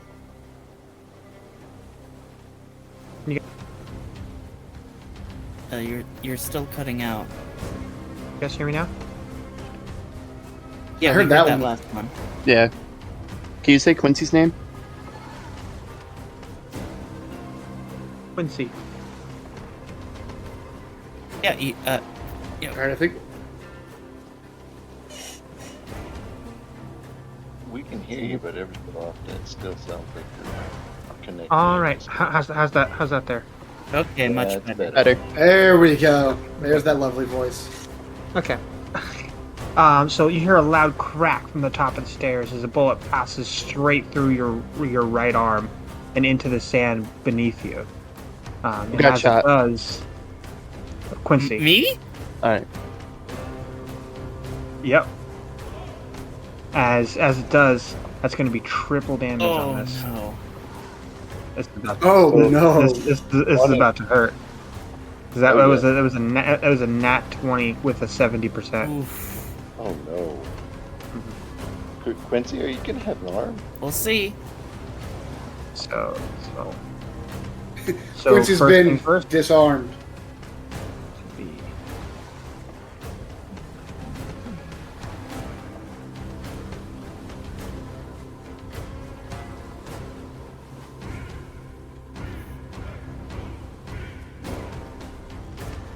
Do you have any resistances to poison damage? No. Okay. Or No. piercing? Alright, so total it's going to be 75 damage. I'm down. As bullet just rips right through the shoulder, infecting the entire wound. As you hear that, and you hear the ting from the casing dropping at the top of the staircase. What's the range on that attack? That was a solid 280 feet. Well, Total range on the weapon though that's being used is 320. Banjo sheds a little bit of a tear, but he can't do anything to help. As Quincy, right as soon as it rips through, you realize who shot you. Yep, I do. Before I am knocked unconscious.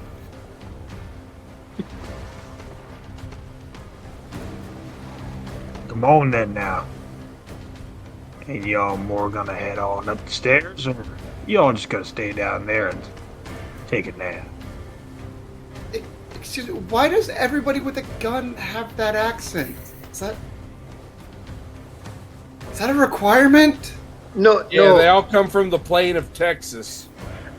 Nito, I heard a rumor that as soon as you get a gun, you get that accent. It changes the way. See, I knew guns were magic. I do not have a gun, and I will not take this slander. Sorry, I couldn't help fuel that fire.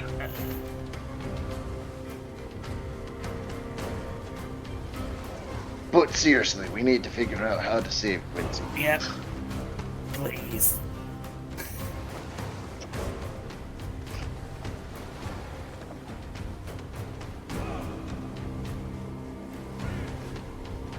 All right, and that'll bring us up to Aurora. Aurora is going to dash over as quickly as far as she can to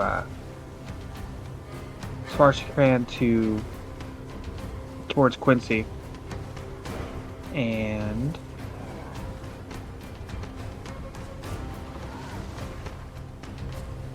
she is going to cast. Make sure she's got the range on this.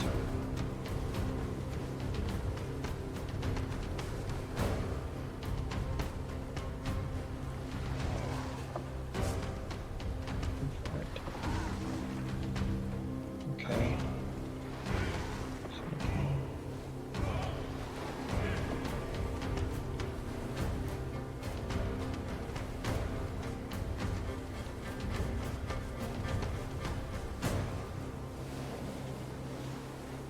Okay. She is going to use her Fey Touch in order to use Misty Step to cover that distance all the way to Quincy. Mm-hmm. And since that's not technically casting the spell, I'm still gonna roll on this thing over here to see.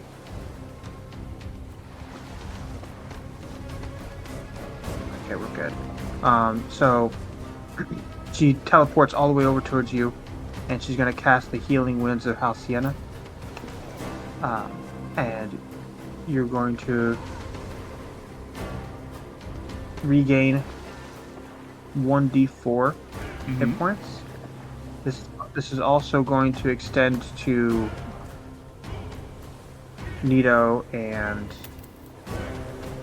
Briar for right now. Oh, and Ghost. So you're going to regain, each of you, 1 hit point. Yay! Let me heal for my max health for 1. Thanks, Aurora. Thanks. I've got you. Just get up slowly. Just play dead, Quincy. He thinks he got you. Oh, I'm not giving him the satisfaction. Alright. And that will bring us up to this one. Okay.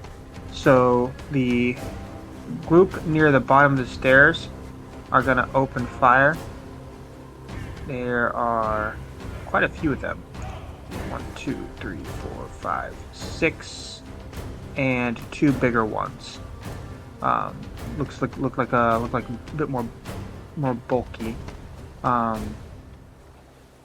So the 6 at the front are going to make a U-like formation and draw their long swords and get ready to fight, while the bigger ones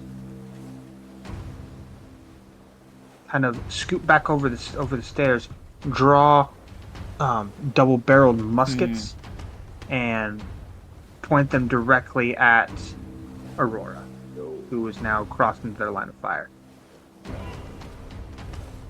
That one's gonna hit, and the second one is also gonna hit. So They are truly monsters.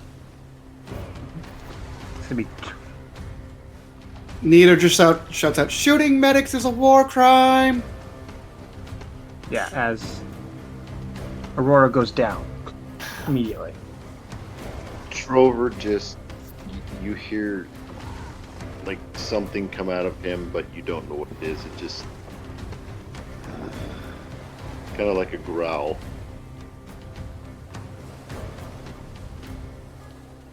And she goes down. She's like down. Like she's not dead, but she's not moving as she gets pelted by these double barrel muskets. And that will bring us to Banjo.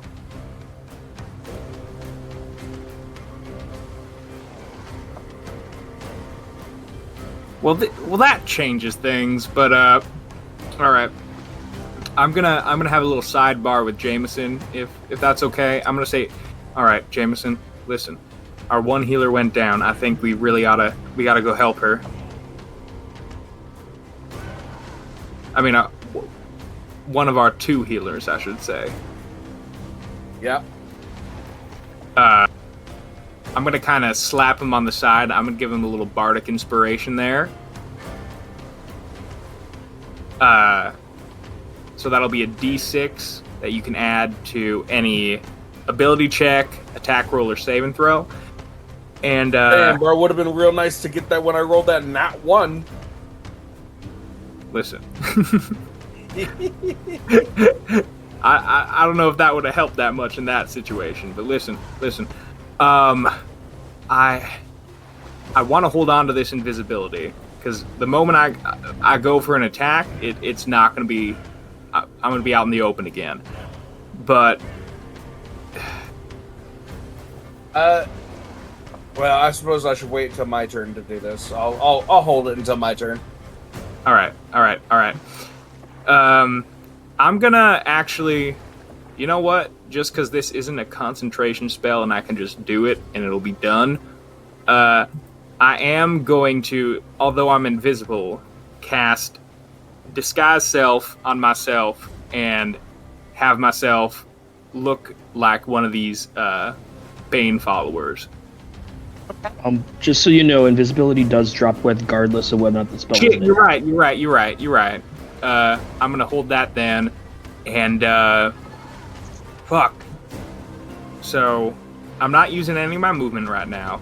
So what I will do is, the moment that me and Jameson, so I'm gonna hold my action. The moment me and Jameson are within a range of a certain number of people, just enough people, I suppose. Banjo is going to use his movement to launch himself off of the horse and prepare to cast Thunderwave. So I'm going to hold my action. I'm going to hold my move and my action. If I can do both. I choose you! Banjo! Banjo! So that's what Banjo's going to do. He's gonna prepare. Once we're within range of enough people, he's going to hop off the horse and cast his AoE attack. Alright. And that'll bring us to Ziggy then.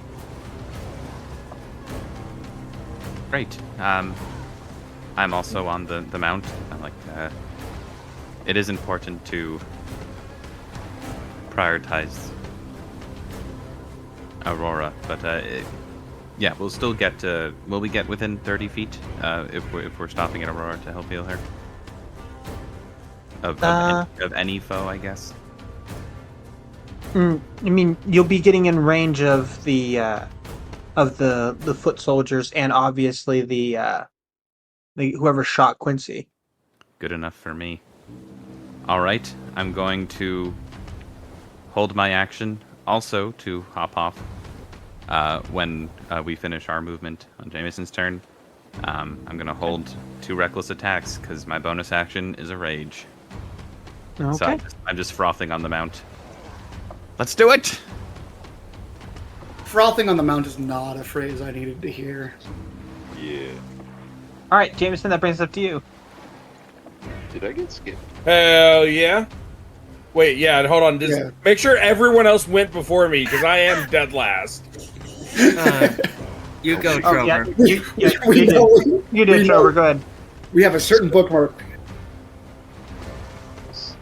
If you think about it, going last is actually just going first. I just skip my first turn. Yeah.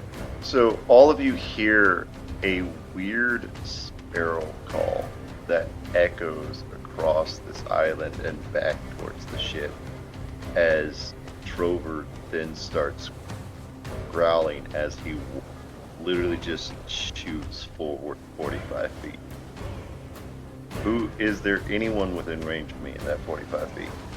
Not in melee range, no. Then how close are they? Would they be? From there, that gotta be about 30 more feet you've got.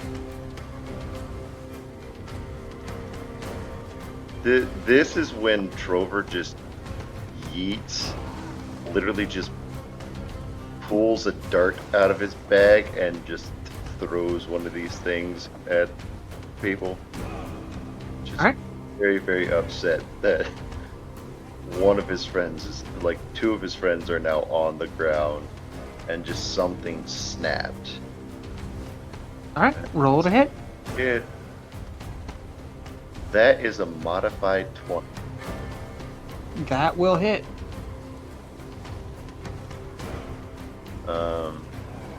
That is 5, and for the second attack, I'm gonna do the exact same thing. Just throwing a second dart, still like for no reason, just doing the sparrow call as I'm throwing this dart. Oh no, that is a natural 1. Just wildly misses. Goes flying into the jungle near the base of the tower. Yeah, Trover does not care. He is just doing this call that he has no idea what it is, and angry right now, holding Mock Weedle in one hand, just hair wild, just angry but not raging. He can't. He's monk.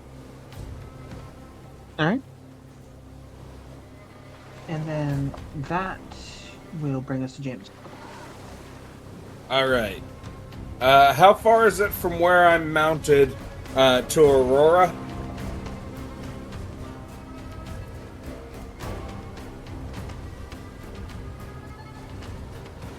Sorry, you kind of cut out. Oh. How far from where I am to Aurora is it? From where you are to Aurora is about 45 feet. Okay. Then I'll take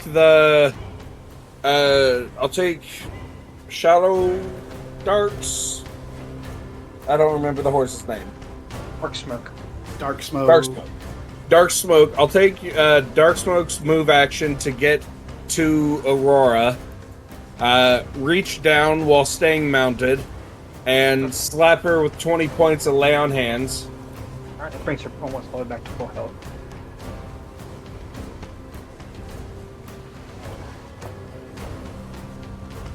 Am I within range? Are there any people within 25 feet of me that I can hop off and use my prepared action with?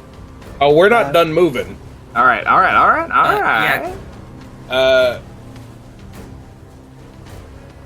Yeah, and the closest enemies from here would be another 30 feet towards the stairs. Okay, so I'll use the other 15 feet and then take a dash action with Dark Smoke. Yep.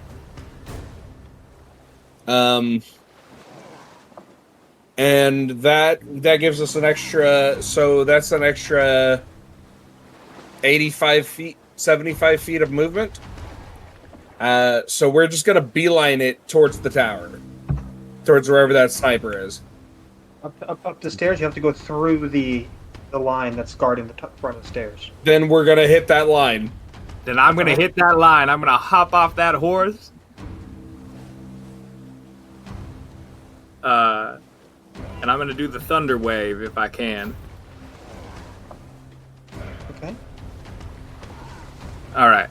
So that's a DC 14 con save for however many enemies are within a 15-foot cube. That's gonna be the 6 basic foot soldiers and the 2 bigger guys. All right.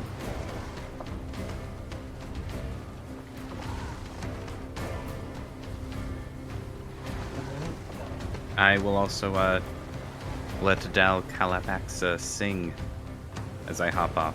Reckless attacks on the bigger guys. Post Thunder Wave. What do I need to succeed? 14.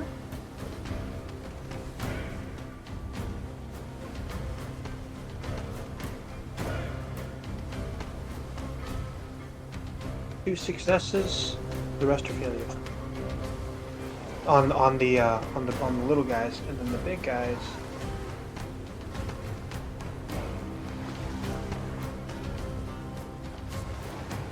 Both fails.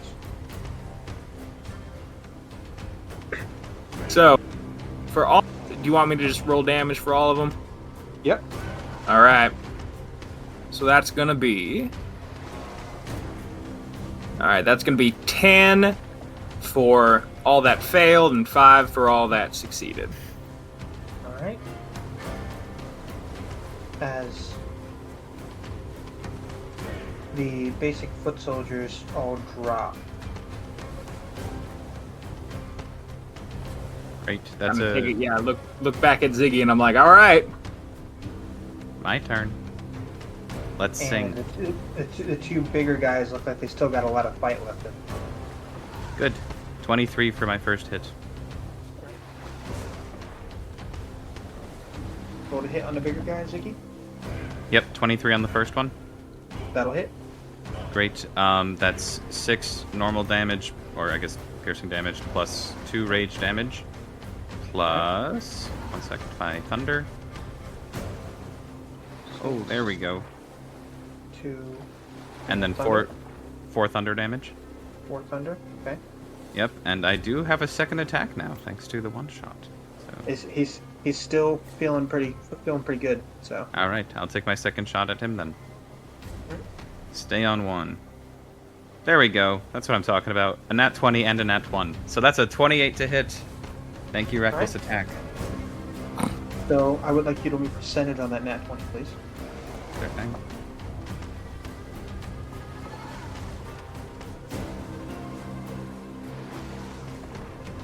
Uh, 63. 63. That's going to be triple damage. Excellent. I unfortunately don't have brutal critical in this one. Alright, so I would like you to total up all of your damage and then triple it. Right, and that's total up with rolling twice the number of dice. Right? No, you forgo the normal critical rules. You forgo the normal critical rules, so roll normal dice then triple. Yes, all the normal damage dice that you normally roll, because you don't have the thing from the barbarian thing, right? For the double damage dice. Okay, Correct. So it's just all like you just hit, and then once you have the total, then you triple that. Okay, do I include the rage damage then as well? Yes. Since it's not roll? Okay, great. Alright, so that's going to be 9 plus 2 for the hit and the rage, plus 3 for thunder. So 14 tripled is 52. How do you want to do this? Excellent. Ziggy's wasting no time. Just pick right between the eyes with a yelling war cry. And I look on to the other big one and I say, "You're next." You see him kind of shake a little bit as he tries to reload his musket real fast. Also, isn't Ziggy like a foot and a half tall? Yeah, Yes. I'm flying up at the big guy's head, just whack. Just wanted to make sure I got the scene right for this in my head. Oh yes. Ziggy the giant killer. And that'll bring us to the rest of Jameson's turn. So Jameson, most of the line's been cleared, so you'll only evoke attack of opportunity from the one that is still remaining.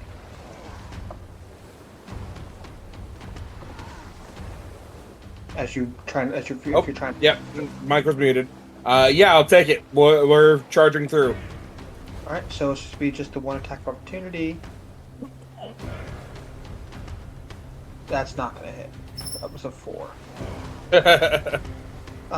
As you charge through up to the line, you can see up at the middle platform, which you have on the middle platform, which is about 60 feet linearly, like going straight up the stairs. And then there's a middle platform and then on that middle platform you can cut left to go all the way to the top of the stairs. On the middle platform, there's two more huge-looking, bulking generals with blunderbusses. And at the top of the stairs, you can see East, the white kobold, with his duster and cowboy hat on, and his lever action. That has a scope on it.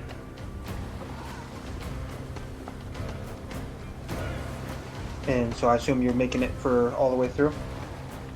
I will get up and then try and get into cover. Because that I used my action, and my bonus action is just going to be igniting the Justice of Erdaz. Okay, so are you just trying to get up to the guys in the middle platform, or the guy at the top platform? Okay, so next turn, I'm going to Misty Step up to them and start kicking their asses. Okay. So I'm just getting myself in a position to be able to do that next turn. So then that will bring us back up to Nito. Do I see the person who shot Quincy? No, you can see that it came from the top of the stairs. You can tell that, but that's about it. Okay, so but I can't see the person, so I can't make an attack. No. Okay. So I see the one. There's one big guy left in front of Ziggy. Correct. All right. Nito is going to run in front of Aurora. Aurora's still down, right? No, she's back up. Oh, she's back up? Okay. Quincy's still down. I got healed for 1. No, she got healed. She got healed by... You got healed by Aurora. Yeah, that's right. I'm at 1 HP. Aurora got you back up. Alright, then Nito is going to take his 30 feet movement forward again. And take 2 shots at this big guy, hoping to weaken him up for Ziggy to finish off, or Quincy to finish off.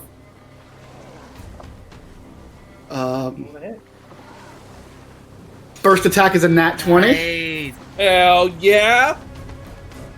See, this is why I went through. I know I got my boys behind me. Third attack is a 25. That nat 21 percentage on that first. 19. Alright, that's gonna be Max damage, right? Max damage, yep.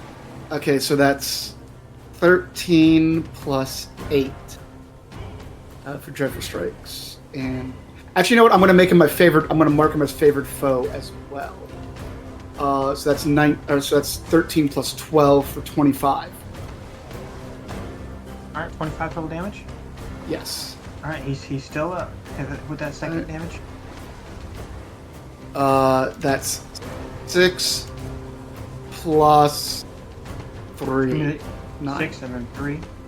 Yeah. Still up. I don't think I have any more damages that I add on to that, because Dreadful Strikes is only the first time.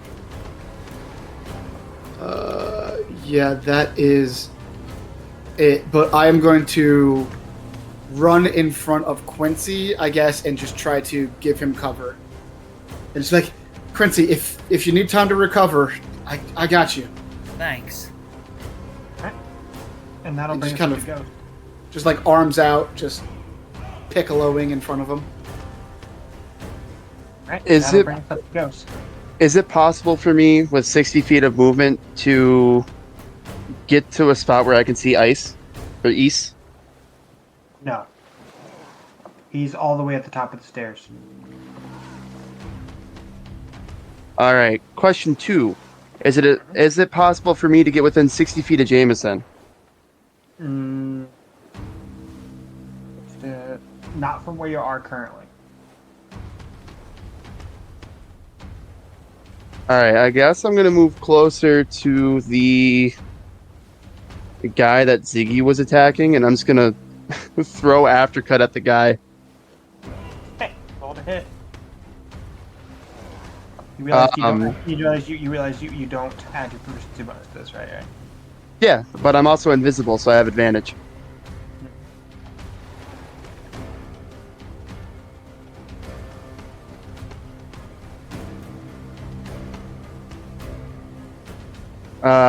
Does a 17 hit?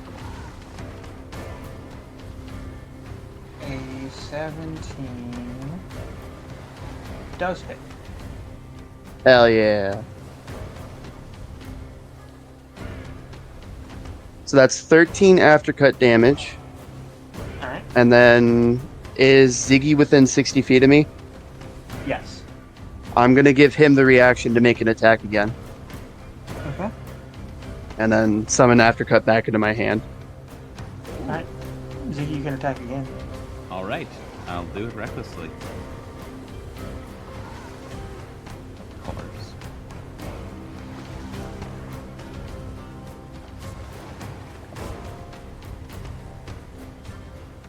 Alright, how's a 27 to hit? 7 will hit.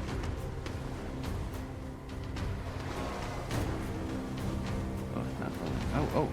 I'm rolling great on the damage dice. All right, 12 piercing plus 2 rage is 14. You want to do this? Ooh. I want to do it overkill with my thunder damage for charge number 3. 14. Yeah, this one too. I'm going to just jam my war pick into his neck and say, "Told you were next," and then rip it out, taking care of that jugular. He's so cool! As the blood rains down, I am laughing and having a great time. That's more disturbing.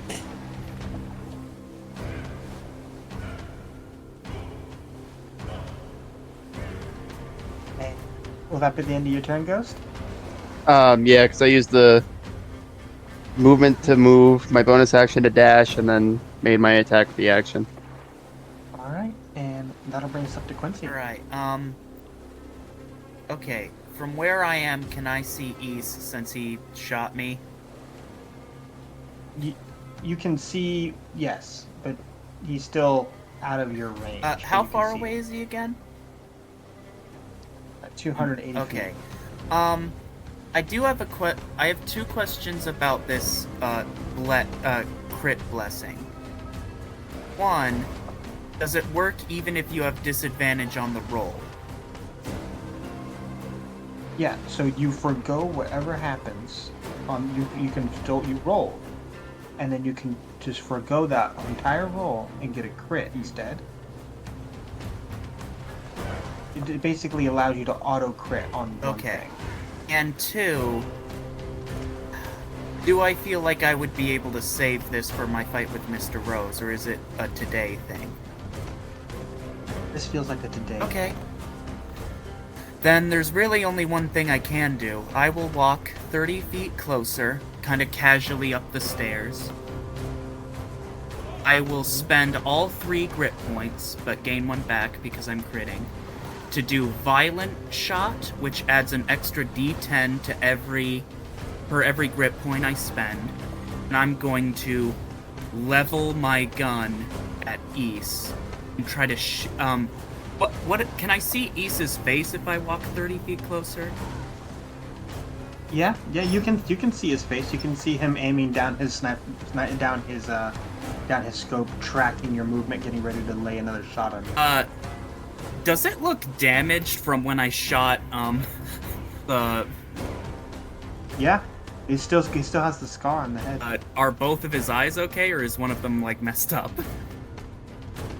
One of them is kind of gray and dead, like blind. Perfect. I am going to call the shot, shoot out his other eye, and I'm going to automatically crit for 5d10 damage. Right, I need you to make percentage too. 77.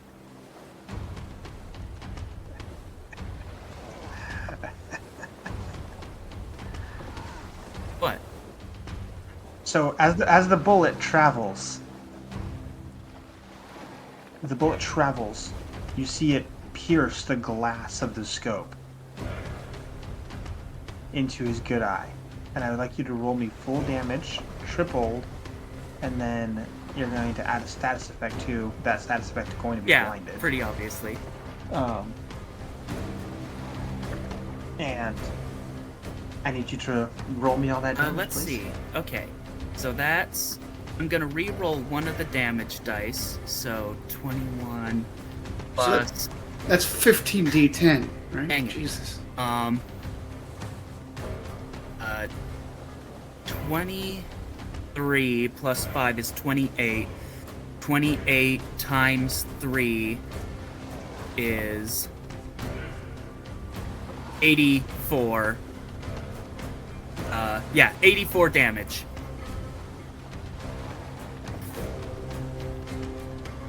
Alright.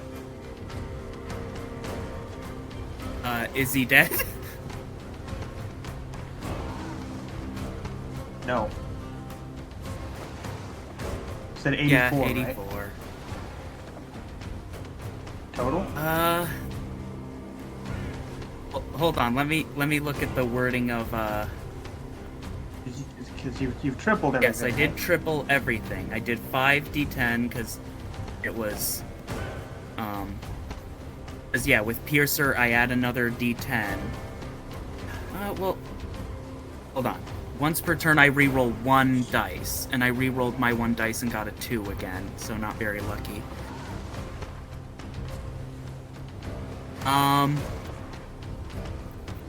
Yeah, that's my first attack. Yep. Don't get me wrong. You pierce right through the glass of the scope, and you see him drop his weapon, grip his eye as blood starts spewing everywhere. But he's still. I up. will spend my last grit point for my second attack to give myself advantage to cancel out the disadvantage, and just. Well, you already have advantage because he's blind. Oh, right. I don't have to spend it. Or actually, I'm gonna spend it on another violent shot. So, 23 to hit. That'll hit. Okay. Let's go. So that's. Hold on.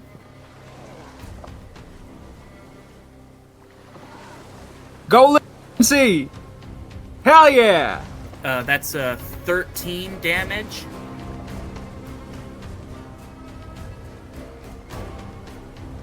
Okay. And then I'm going to action surge and shoot him 2 more times. Okay. That's a 29. That'll hit. And a 14. You're rolling with advantage. Yes, right? but at the distance I'm at, I would have disadvantage because of the range. So they even out. Cancellation. So 14 will not hit. So that's 10 damage. Okay. As you lay 2 more shots into him, and he's still standing up. He's like ripping his eyes, his one eye, and trying to feel around his pouch. for Okay. something. I'm going to use my second wind to heal 7 plus 5 for 13 for like 12, and then I'm going to dang, I don't have anything else I can do. That's my turn.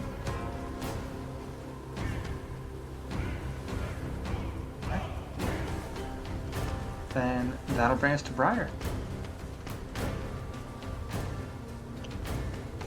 So I have 40 feet of flight, and I'm gonna take it to approach the thing that just shot down my friend, and he just unloaded into, but didn't kill, because that's lame. Hey, I'm not lame. Not you, that's lame. It's lame that you didn't kill him after all that. You're amazing. How far away am I after 40 feet? From east, you are currently 260 feet away.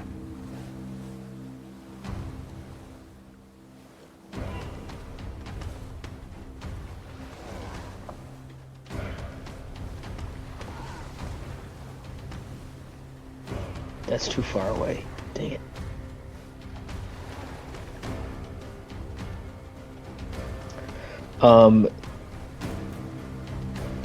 Is there anything else around me?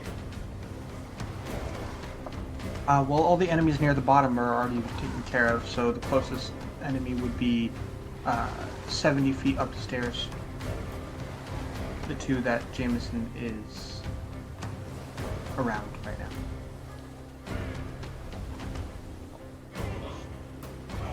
Alright, I will Misty Step 30 feet closer. Okay. As a bonus action. You're only 40 feet away from them now. Yep, and I will draw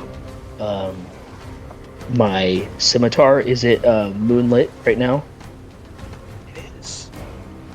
Alright, so Briar pulls out a scimitar, a curved blade, that glitters in the silver in the moonlight, and is giving off 30 feet of light. and I'm gonna cast Wind Strike Blade on whichever one looks the most hurt. Neither of them have been hit yet, so. Okay, I'll do that. Okay. That's a natural Nice. 20 for a 27. You roll me Let's percentage, go. please.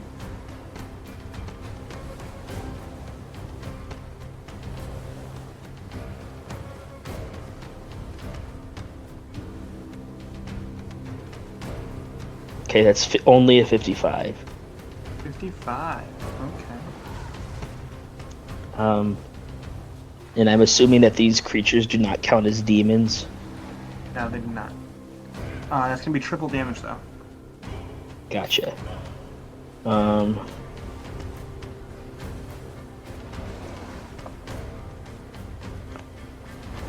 So that's going to be 15 slashing damage. Nope, sorry. 21 slashing damage. And 30 radiant damage. All right. Did you total it all? So 51. And that's already tripled? And that's already tripled, yep. Okay. And that's action, bonus action. That's it for me.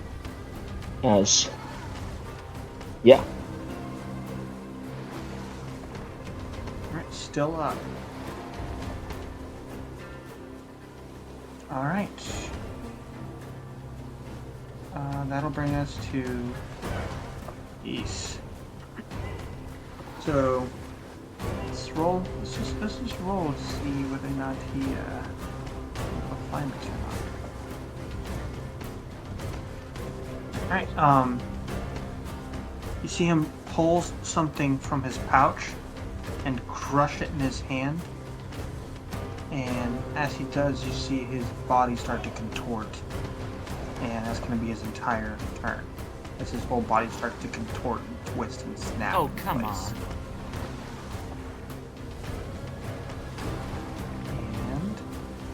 And that'll bring us to Aurora.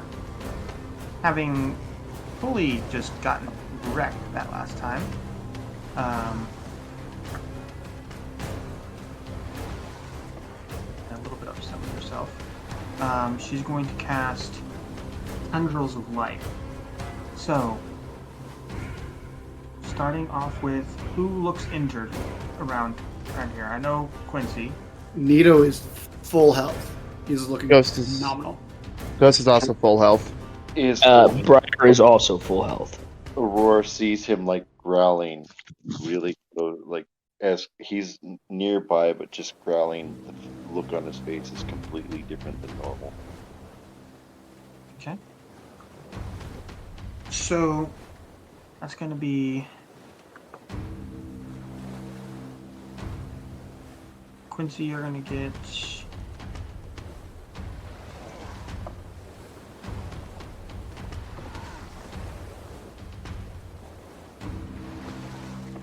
you're going to get 5 healing. Okay. Wonderful. And then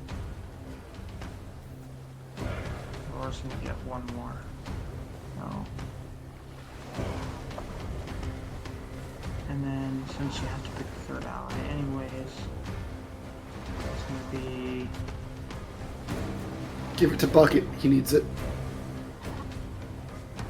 you're gonna send it to Ziggy. So Ziggy, take 3 healing. Cool. Alright.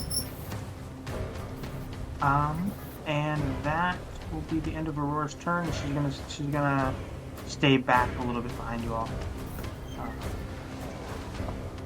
Now, for these two that are right there with, well,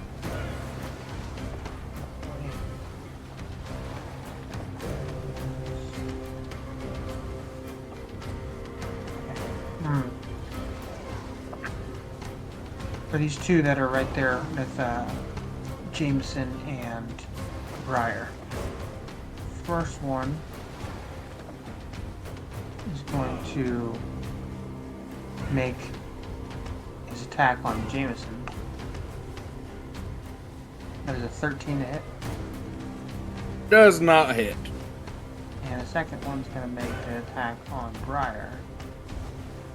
Now, I used a ranged cantrip. I'm technically still 40 feet away. Yep, and they're 120 foot ranged. Oh, it's a gun. Okay, it's not a melee attack. Never mind. Yep, double barrel muskets. That's going to be a 15 to hit. Not even close. Yeah, didn't think so. As they both fire and miss. Fire. Missed. Fire and missed. And that will bring us to Trover.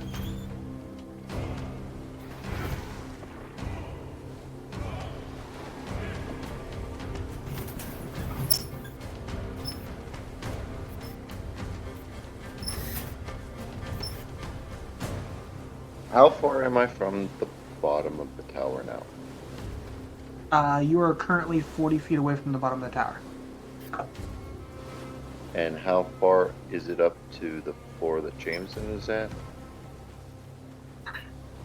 Jameson is about 60 feet up the stairs. Okay. And all the people on the ground floor are pretty much dead. Yes. So, Trover does not look at anyone and uses his 45 feet of movement just to disappear into the tower. And all you can hear is growling as it goes by. Alright.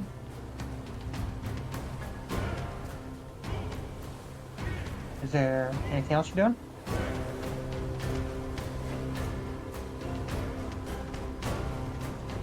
I am gonna bonus action dash 45 feet up the stairs.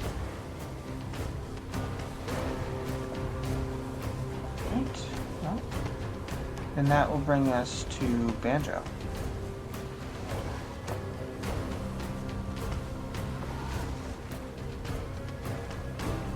All right. So, quick question about that boon we got with the bless. Is that like a casting of bless that we can do on the people around us? No, it's like you have the effects of the bless on you. Okay. All right. All right. Good to know. Is that for just a single It's a single D20? use. It's a single use, yeah. So a single D20 roll, not like the minute-long bless. Not like the minute-long bless. You have you Right. can add one bless die, if you will. Okay. Do we do that after the roll, or do we have to call that before?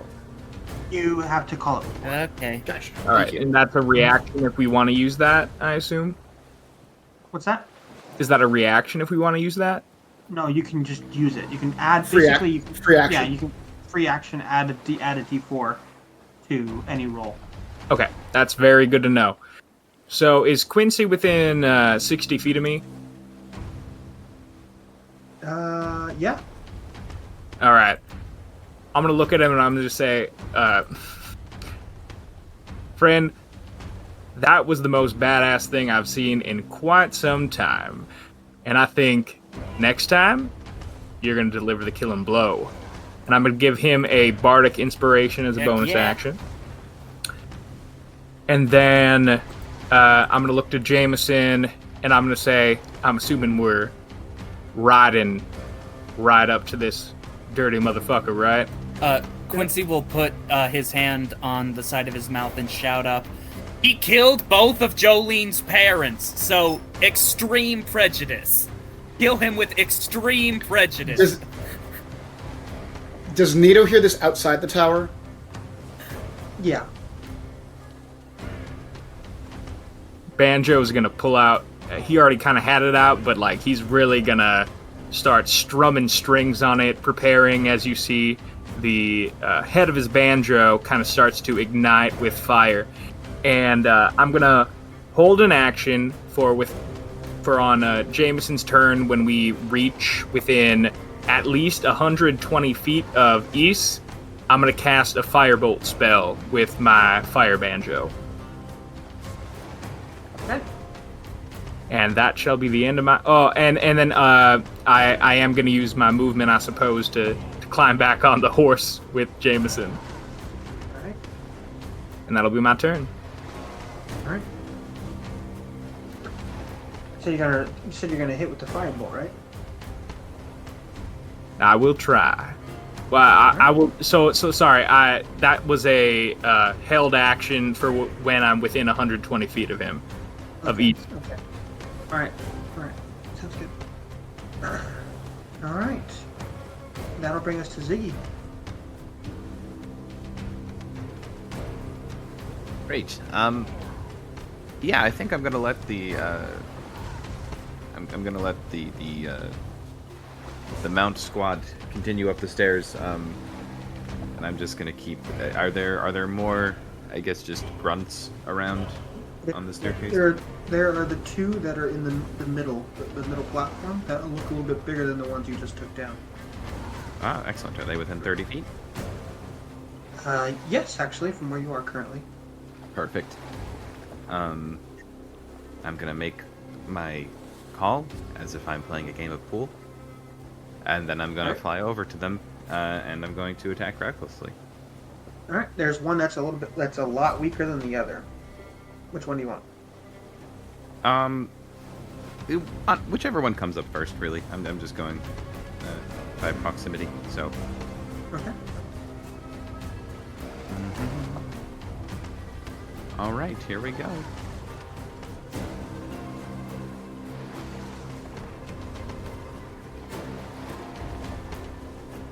Ziggy, if you get in at 20, I'm going to shit. No. 25.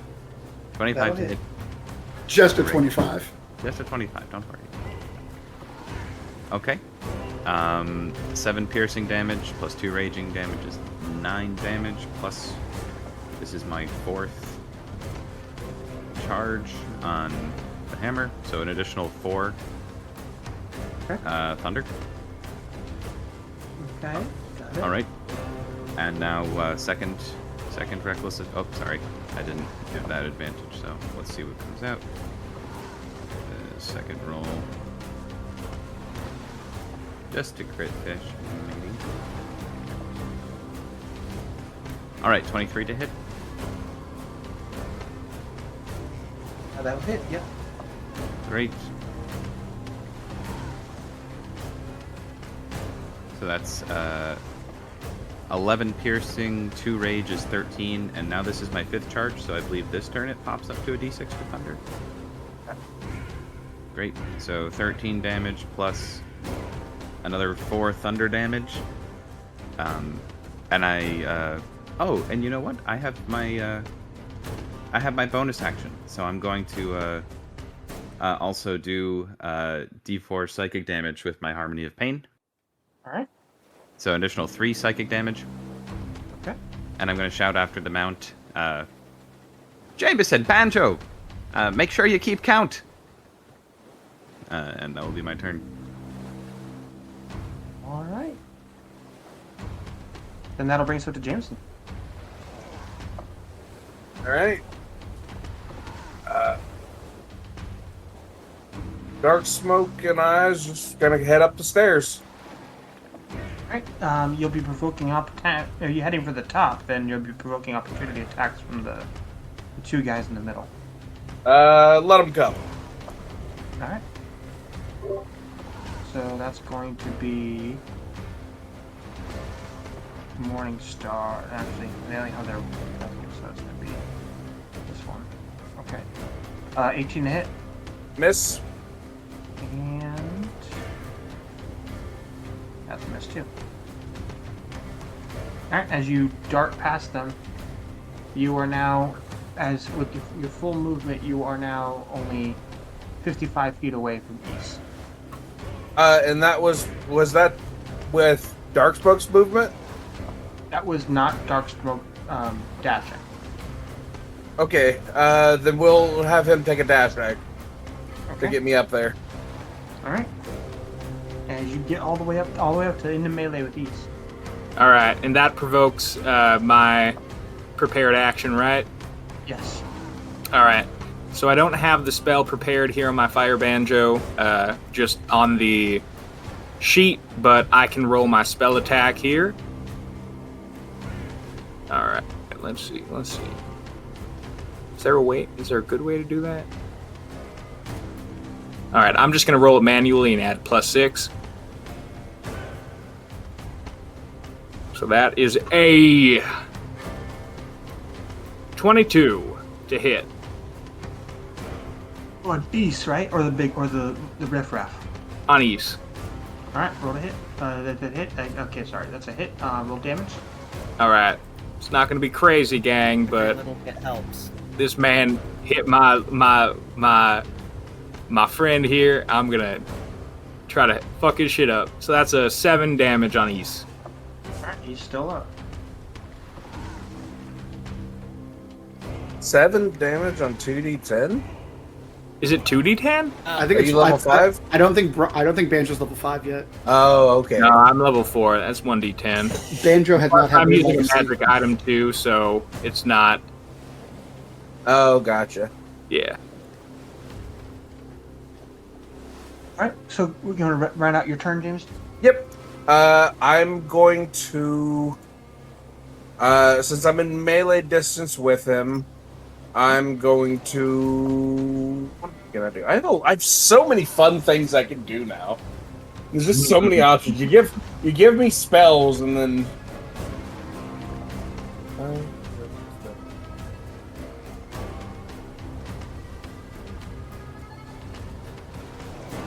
But no, you're a paladin. Spell slots are only used for smite. Hey, you can Oh, there'll be use plenty of spells that. and smites in Yeah, the same turn. I know. I hate people who say that stuff I know. online. Just like, no. We are gonna cast Hunter's Mark on him.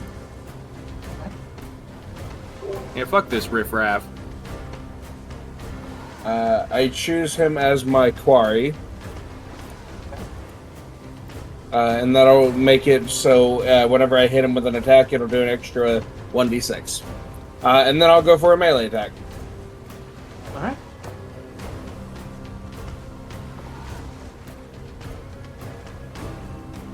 Alright, that's a 23 to hit. Is he still blinded? That'll hit. He is still blinded. Advantage. Oh. Crit fish. Yep, that's a 26 to hit. We will...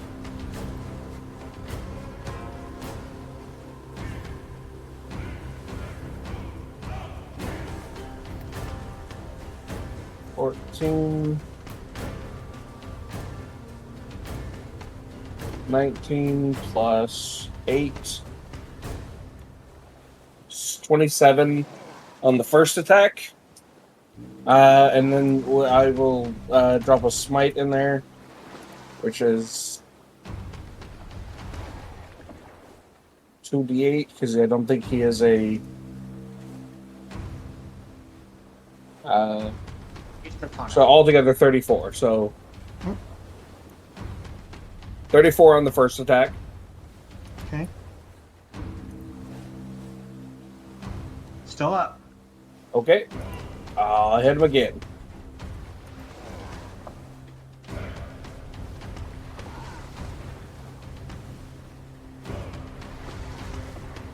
I will use that nat 20. You're gonna use that? Yep. Alright. Roll your percentage on the nat 20. This is about to be real gross. 49. Alright. Roll me, that's double damage. Roll me damage.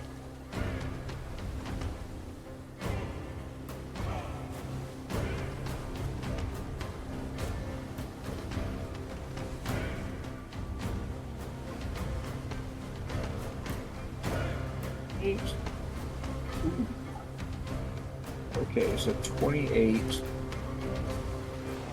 And I reroll the 2d8s. You want to throw a smite on that big boy? I did throw a smite on it. Oh, nice. So 40 plus 8, 48. 96. Yes! What is his name again? Eastrock. Eastrock, I am the Justice of Erdaz. You have been called for vengeance against you. For your actions, I strike you down. And kind of looks up as you're getting ready to deliver this blow. Smiles underneath the brim of his hat and says, I welcome death. Bring it.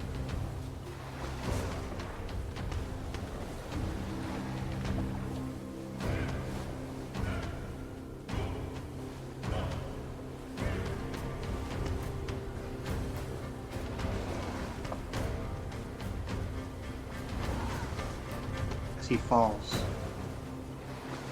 under the blade of the Justice of Erdaz.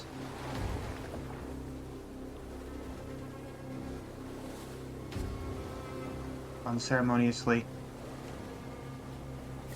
nothing, fiery explosions, nothing, just slash and an end.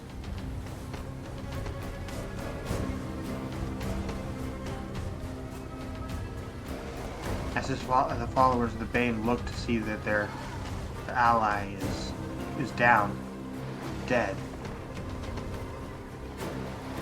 they immediately start to scamper off quickly towards the ships. Oh, I'm still down at the bottom. I'm just peppering arrows into them. Yeah, I'm gonna take an attack of opportunity against. Yep, go ahead. Trover is still in the stairway. Everyone gets attack of opportunity, except for Jameson. That's a 28 to hit. 25 to hit. 18 to hit. 18 to miss. Synthetic 20 to hit. 3 to hit. 20 to Yeah, hit. use that bless on that 18. Yeah, I can still roll a d4 on the 18. You can still use the crits too. I'm gonna use. Well, yeah, but Weedle, and I'm how many using people are left? There's only these two. Right. Yeah, I'm doing a non-natural 20 on the one I was fighting. Actually, I have a better idea. You said they're running for their ships, right? Right. Nito is going to take out his ocarina, and he's not even going to roll for it. He's just going to use the nat 20 to just try to, and he's just going to be thinking about sharks and all sorts of carnivorous fish. Well, I used my crit and rolled a 90 on the person that ran by me, dual-handed. Like You said you're using that crit on that performance check. Yes. As you play, you hit a very sweet melody, and then with a sharp note, you see a incredibly large mosasaur jump out of the water and snap the entire ship in half. Ben's gonna take a look over at Nito and say, "You're an honorary bard, friend. I don't think you have anything to be self-conscious about." As the people look over there at their ship getting snapped in half and drop their weapons and drop to their knees, put their hands up and everything. So Trover's already attacked one before. He dropped, so that's a 90 for the crit I rolled. Yeah. So you killed one immediately as soon as he turned around. It's done. He only had 23. He only had 23 hit points to begin with. Trover's now just standing there over the body, still growling, not moving. There is still one that's on the knees, hands up, weapon drop. You, what's your name? Hold on, we might want to ask some questions. I do agree. Quincy will walk up to the stairs up to East, and I guess search his body for anything useful and try to figure out what it is he consumed.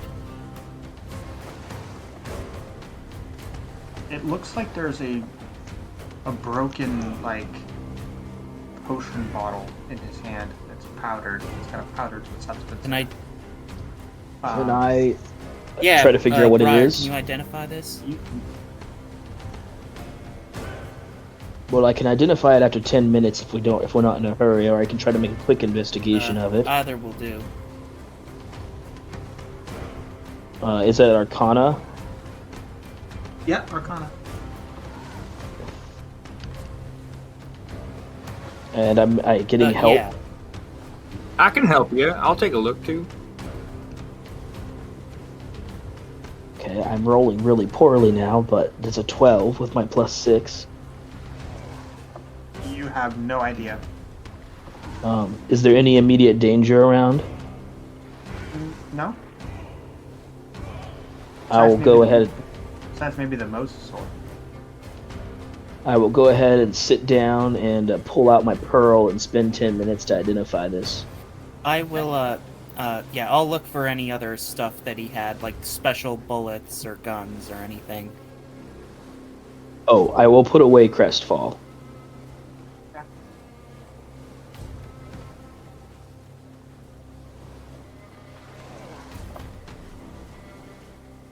Any like concentrate, any like labeled concentrated sunlight bullets or anything like that?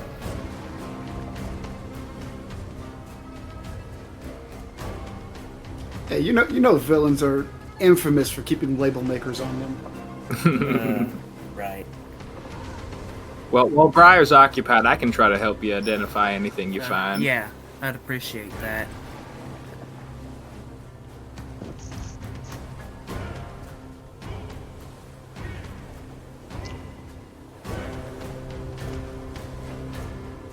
Essentially, the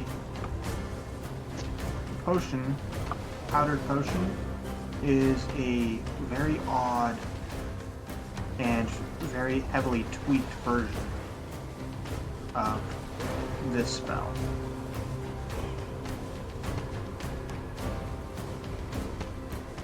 Alright, and then Quincy, you find Isa's lever action and ammunition for them, which has some kind of poison that they've been dipped in. He's got about 100 rounds. Okay. He also has a set of knuckles, set of like brass knuckles, which look to be blessed by the bank. Okay, those are definitely going to the goblin shop next to find it.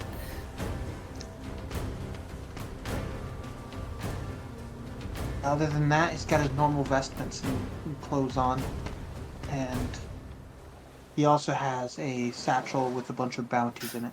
I am gonna take the satchel and kind of look at the bounties. Are they like claimed or like stuff he was? This looks like stuff that he was on. You could see one of the sketchings is of Mr. Rose. So, yeah, he was planning Quincy. on killing Mr. Rose, but never got to it. This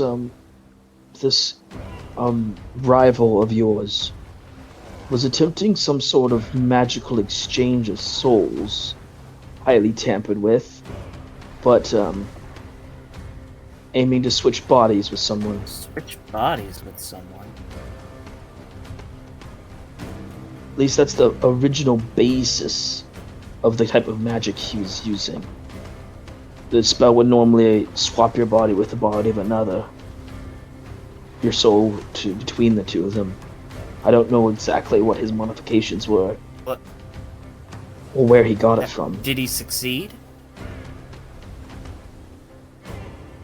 And you have to maintain contact with the person for a period of time with the original spell. I don't know if the original body was condensed into the potion or what. It's very unusual. I might need to spend some time with it in Aurora, figuring more out. It's an unsettling magic. Does he have any lantern oil? Like on his person? Okay, Quincy will pull out a vial of his lantern oil, dump it all over East, and light his body on fire.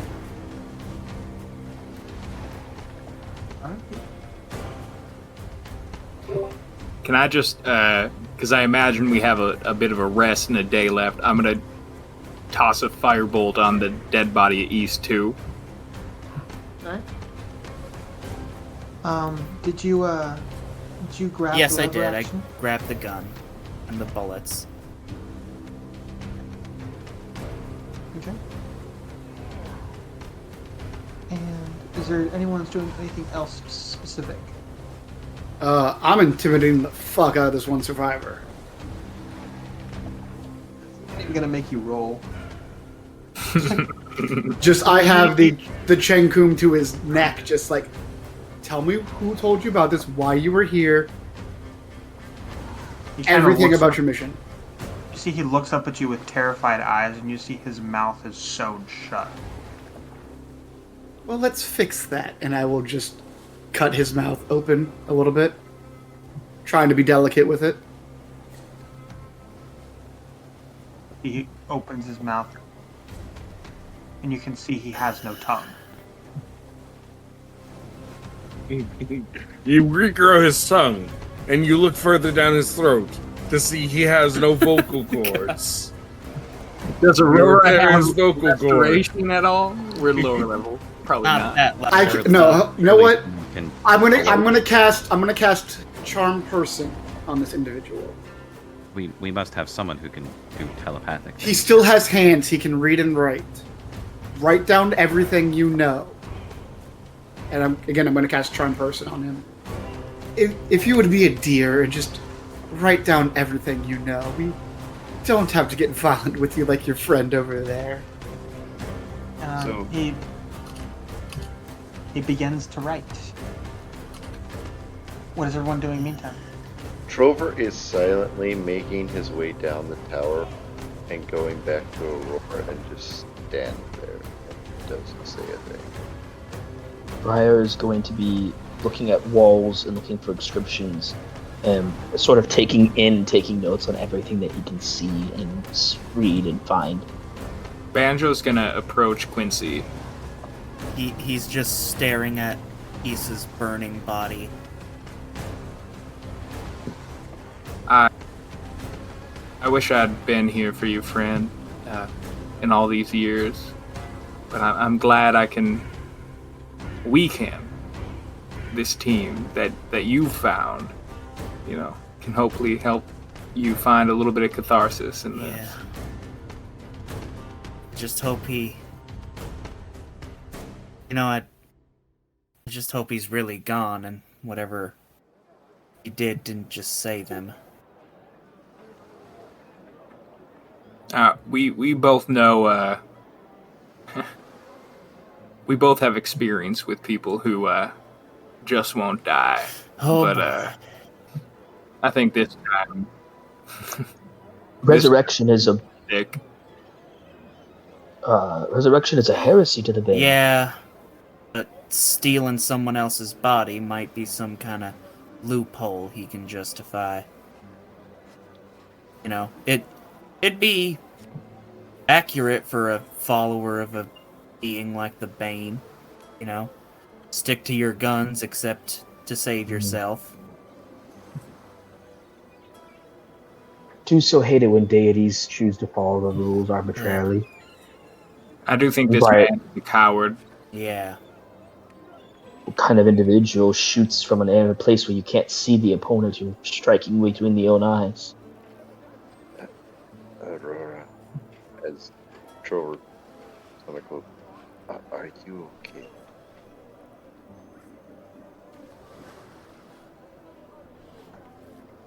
Yeah, I'm fine. We have things to do. I'm going to go and see if I can find out anything about this tower. All right. And he just kind of follows behind, still looking at the ground, not saying anything else. Now, Mr. Sorora, you see these runes here? Hmm? And Briar's just going to start talking shop. sorry to to interrupt, but either Briar or Aurora, I don't suppose one of you can help me out with this. And I sort of gesture to myself, covered in blood. I have a water skin. You know, you could rinse off. Oh, sure, yeah, I could take a bath, but I didn't know if there was magical means. Yeah, Quincy, Briar just prestidigitations it off. Beautiful. So handy. All right. Thank you muchly. Jameson, I saw that hit. That was sick. Absolutely. What can I say? I do what I do very well. Very and a good. little assistance from a god never hurts. Certainly. Absolutely, but still only counts as one. I definitely gotta buy like a lot of adventuring gear to give to the temple, or... Well, no. No, I promised her I'd serve her for helping out with this. I hope I'm ready to be a cleric. Oh, if it's any consolation, I think you are. As you see the woman that was clad in the blue armor stroll up next to you. Quincy. Hey, no, no, bow. Don't. It's okay. Oh. No, you're good. I'm just an adventurer like the rest of y'all. Yeah. Thank you, though. It really means a lot to me. Yeah. Of course. I mean, if I could help with every adventure, I would. But I get it. You know. Do you know if he's really gone? This one here? Well, I can tell you what I know about what he was attempting, but I don't know whether or not it worked. Any information you could provide would be very helpful. Yeah. Absolutely, and Briar takes out a quill. So this particular type of you guys would call it a potion. We have a different word for it in Celestial. This particular thing was developed by the librarian. It was a means to, in essence, create avatars or champions of Palanirum. It imparts a very large portion of our power onto them in return for what is essentially eternal life. But it's cursed. It's not good. It's horrible. A twisted existence. So, It sounds painful.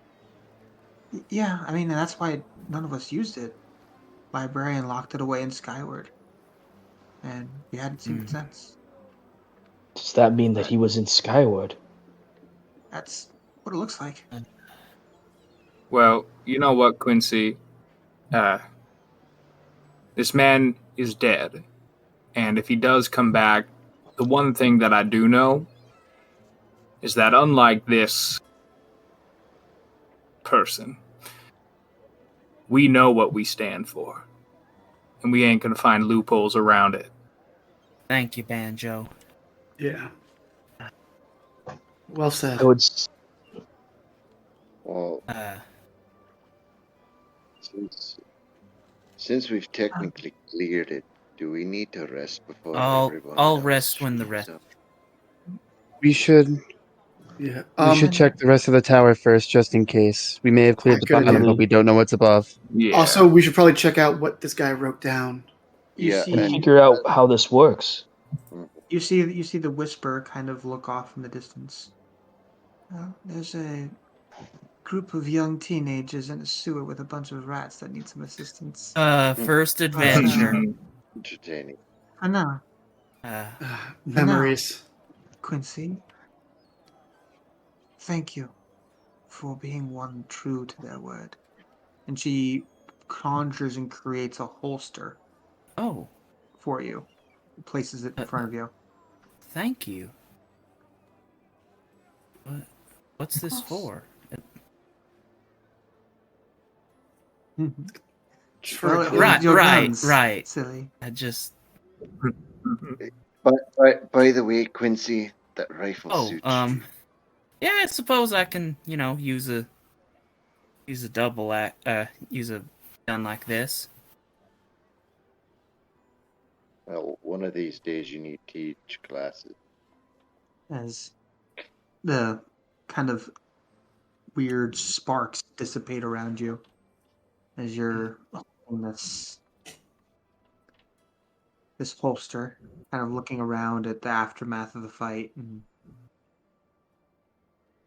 a sense of calm comes over you, like the winds have died down and the storm is passing. That the tempest is over. Or and this is only the eye of the storm. Don't like that phrasing. We should bury our dead. The dead. And that's where we're going to tonight's session. Ah.